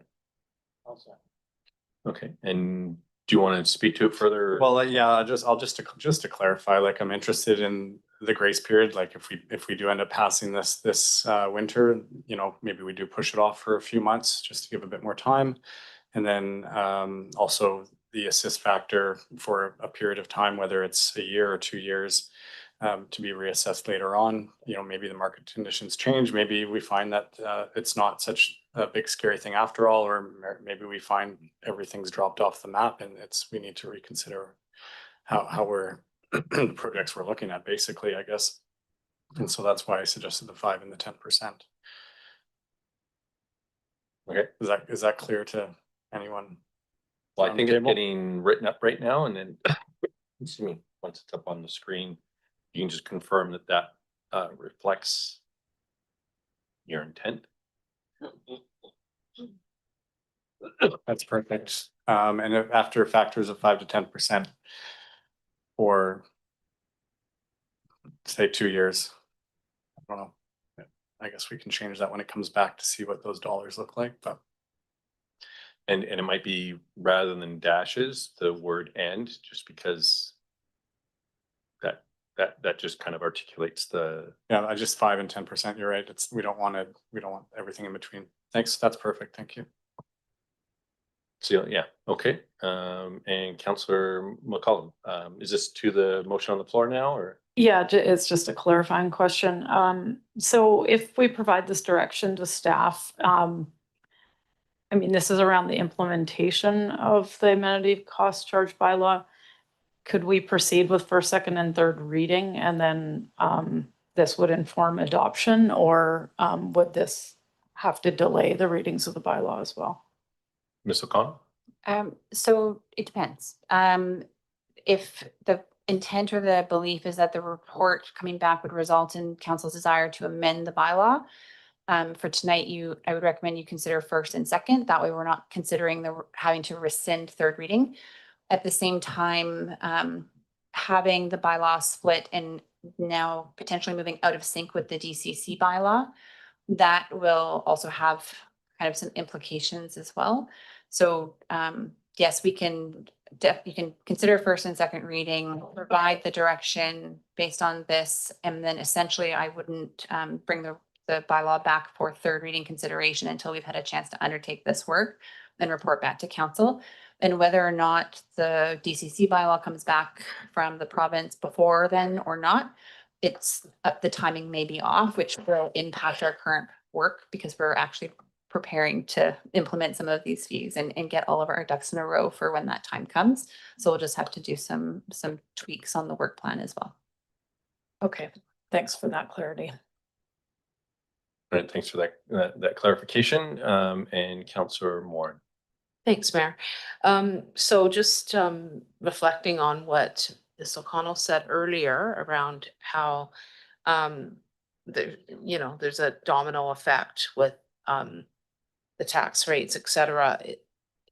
I'm not sure if Councillor Frisch had intended to have that as part of the information that comes back. I mean, we've approved the increase for this year, but adjusting this would impact, future tax rates. So I don't know how fulsome of information you're expecting. Like, do we want to know how that's going to impact the numbers next year and beyond? And Mr. Garbutt. Through the chair, we're having a good engaged discussion. I had asked our finance officer what the if we did not proceed in this current year, what does that do for our taxation? Maybe ask Adam to recount the conversation we had. Yeah, so if there is a delay in the adoption of the ACC or DCC bylaw, there will not be a direct impact on the financial plan that the council has been presented with so far. Mhm. What that financial plan does not have, though, is any of these projects in it. There are a handful of items that would receive additional funding if the ACC and DCC bylaws are adopted, which would actually reduce the tax increases required in the current year in the financial plan as presented. So it's kind of a blend. There's not a big influence of DCC projects because I was working from an old DCC bylaw, but there were projects that were proceeding and were included in the financial plan that had not had DCC money allocated to it yet. And I can't allocate it until the new bylaw's in. So it Definitely. doesn't affect this year? it will not increase taxation for 2026. It will not allow for decreases in projects that are on the proposed list. Okay, thank you. But it will definitely impact future years. So that 14% or whatever is indicated for 2027 would be substantially higher for a new council to have to figure out. Sounds like. The delay of this DCC or ACC will not impact the 2027 tax change, as I haven't factored in the impacts from this proposed. If all other things stay the same for the financial plan next year and this DCC bylaw comes in as presented, we will see a decrease in taxation as there is new funding sources eligible for projects already in the financial plan. Right, thanks for articulating that. And Councillor Killian. Yeah, thanks, Mayor. 2 points. First of all, I wonder if it would make sense to add the word and implications, that the report back with options and implications. Because I'm assuming that the report will do that anyway, that it will, if it gives us options, it'll also let us know what the implications of those options are, but I'm just wondering if we should be clear about giving that direction. Yeah. So that would be a friendly suggestion or a friendly amendment. Then my question procedurally is whether or not it makes sense to defer the motion, the recommendation related to the bylaw to when that report comes back. You know, if that would be procedurally a sensible way to go or not. Ms. O'Connell? It wouldn't actually make a difference because it's an ACC bylaw. You can do 3 readings at once. The option to pursue or to consider first and second at this point would be more of a indication of council's intent to continue to seriously consider the application of the ACCs by delaying or deferring the bylaw in its entirety. That is a different approach, but both ultimately, as far as timeline for consideration, it's the same. Okay, thanks. And Councillor Frisch, last word. Yeah, sure. I'm happy to move first and second when it comes up, and I'll just hold off on third till we get this information. And then I would wonder if just asking for the same information on the DCCs, if it would make sense to do it at the same time. Or maybe I should make a subsequent motion if we're interested in seeing that same scenario laid out for that. Probably recommend waiting, just Sure. It might get severed anyway, so I probably, so a lot It of would be our- a subsequent for sure, but I'm just throwing a little warning out. Yep. Okay. Fair enough. So we do have a motion on the floor. I don't see any further questions or comments at this point in time. All those in favor of the motion on the screen? And motion carries. Any subsequence before we move on? Okay, Councillor Frisch. I'd make the same motion for the DCC bylaw, so we have the information as soon as possible to consider. And, you know, what I'm sure you would come back with the implications of how to move forward with that bylaw if we wanted to make similar change or make a change around the assist factor or the implementation strategy on it.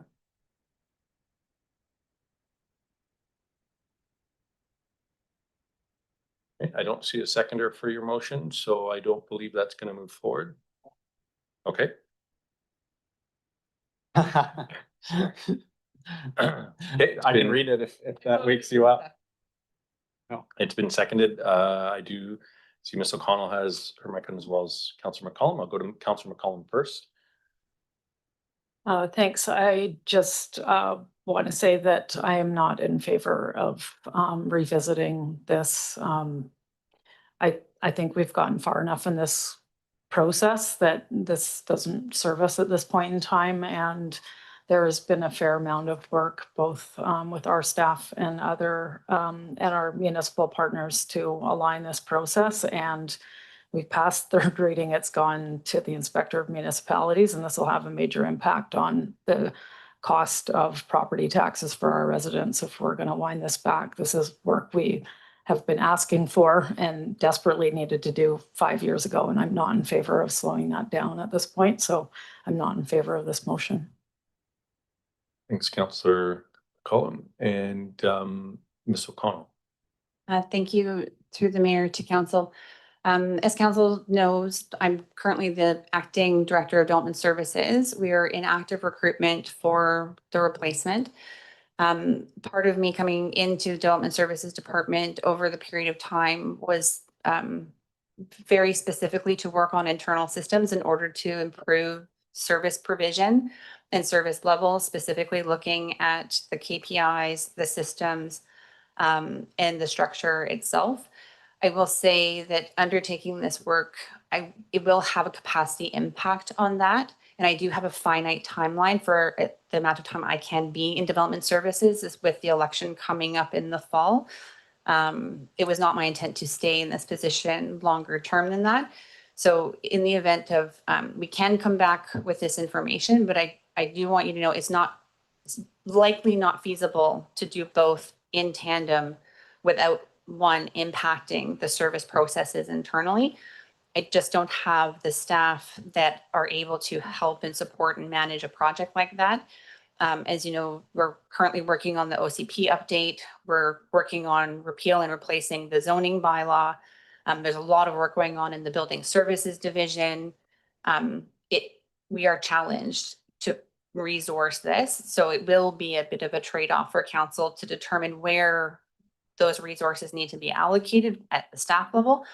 Alternatively, if council would like to, I could bring back some cost estimates to completely outsource this work, and then council can make the decision as to whether or not you want to fund the service improvements through third parties, or if you would like to increase the budget or the resources available to development services to undertake this work that is not part of the work plan. So I just kind of eyes wide open. Every action, there's a reaction, including on a department that currently in its current state. All right, thanks for that. And Mr. Garbutt. Yeah, thanks. I want to clearly acknowledge that this is in response to feedback that you've received. We had a process. I think getting information directly on what the implications are is we can do that, and then council needs to ultimately decide what they want to do. Ms. O'Connell spoke to this. We've been working at this at council's direction, stretching back to the 2018 council. This was all intended work to go. We were impacted by COVID, so we're now 2 terms past the conversation, and I don't offer that as any kind of a sort of ultimatum type of thing. And I know that how that will sound. Council just needs to determine if they want to proceed or not. And it may not be the right time. And we serve there. We do know that there's been a call to update these things because there are implications for the development community. And then we have the development community identifying that these costs in light of the current conditions, have impacts. And so ultimately, council will determine if they want to proceed or not. There's no obligation to do this. It doesn't matter how much time and effort or direction or whatever. We have to do what council would like to see. So I offer that. It's a real factor, and we are coming to the close of the second term who wanted to work on this. And so, you know, we will come back. These are number factors. There's tables that can go along with it. And then council does have to take a serious look at what they want to do, given all of our other priorities between now and the end of the term in 2026. So just offer that, and there's been good input received by many parties, and ultimately it's a decision the council needs to take forward. So thank you. Thanks, Mr. Garbett. And Councillor Frisch, last word again. Okay, thank you. Well, thanks to staff for the input about what it's going to take to get these numbers. Yeah, I'm just looking at the two requests. So one's about phasing the implementation. I would assume that means changing the date. And then the other one's the 5 and 10%. And I guess the implications of that is that we won't be collecting 5 to 10% of the DCCs for 2 years and up to 2 years. And that's going to have an effect on our funding for certain projects and obviously taxation implications. But I'm also guessing these aren't massive numbers. So, I mean, I'd like to get it right. So I'm going to support the motion. Thanks. All right. Councillor McCollum, last word. Can staff clarify if we were to make this change, whether or not the DCCs would have to go a second time back to the Inspector of Municipalities? Because that seems to be a point of confusion here. Through the chair, the inspectors had the bylaw for about 4 weeks. I was going to say 3 or 4 weeks. Their turnaround time right now is 2 to 3 months. So there's a couple different options. Like we could ask them to pause their review until we get this report to council. We could let them know that this is what you're considering. If the inspector did sign the bylaw in the meantime, we would have to bring the new bylaw back through the ministry, and the inspector would have to re-sign. I don't expect that would take as much time as a complete review would, because especially when you're like decreasing and using an assist factor, which is council's tool, but it's just a little bit more of an administrative cost and sort of a bit of a hiccup that we need to manage. So the answer is if they sign the bylaw and it arrives tomorrow, it has to go back. We will need another signature. Okay. All right. Thanks for that clarification. I don't see any other lights, so I'm going to ask the question right now. All those in favor of the motion on the floor? Any opposed? And motion fails. Thanks for the lengthy conversation on that. I know it's much later than I think I anticipated, possibly some others as well. We have one last item before we can break, and that's the development procedure bylaw third. Oh, yeah. So we haven't heard him on the agenda. Sorry, to our corporate officer.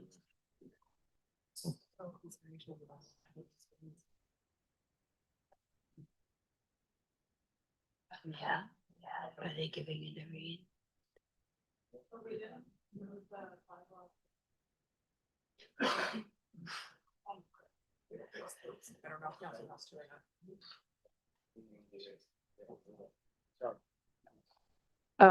I'll move that. I'm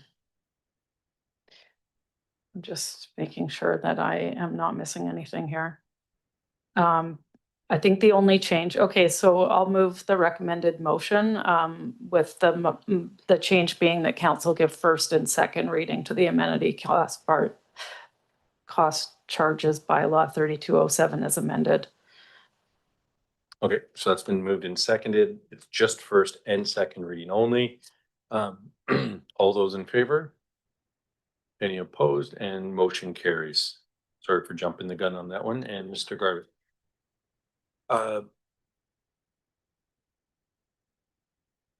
So giving first and second, then we would have it back for third reading with the report about amenities, because that resolution passed.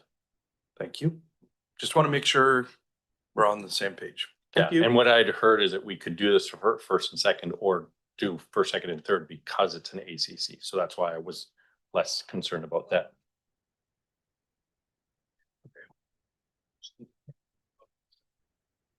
Yeah. It's just the way I If there interpret were it. changes though, we couldn't. My understanding is that you said that. Yeah, Yeah. But first, second, and third could happen in the future, is what I said. It didn't, first and second didn't have to happen tonight, as far as I understood, but maybe but it's done. Yeah. I think we can move on. Ms. O'Connell, though, you look like, No, I just want to clarify. So the motion that was passed has to do with the DCCs. Or before that, the one that was ACCs. typed.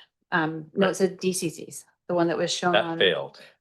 That failed. And then there was one before about the ACCs, which is And the that passed. referral, and that passed. And now you've done first and second. Okay.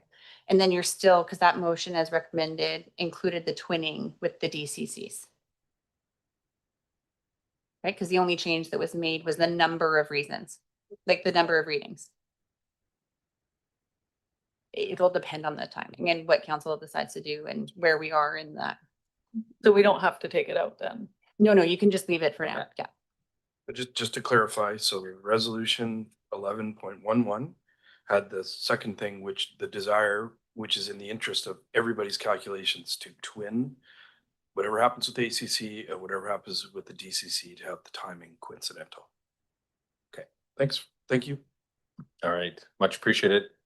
On to the last item, development procedure bylaw 3202. Any questions or comments? It's just housekeeping. All those in favor? And any opposed? And motion carries. And we have our in-camera resolution. Is everyone okay if I cancel or skip the council reports? All right, so we have a first and second for in-camera. All those in favor? Any opposed? Motion carries, and we are adjourned.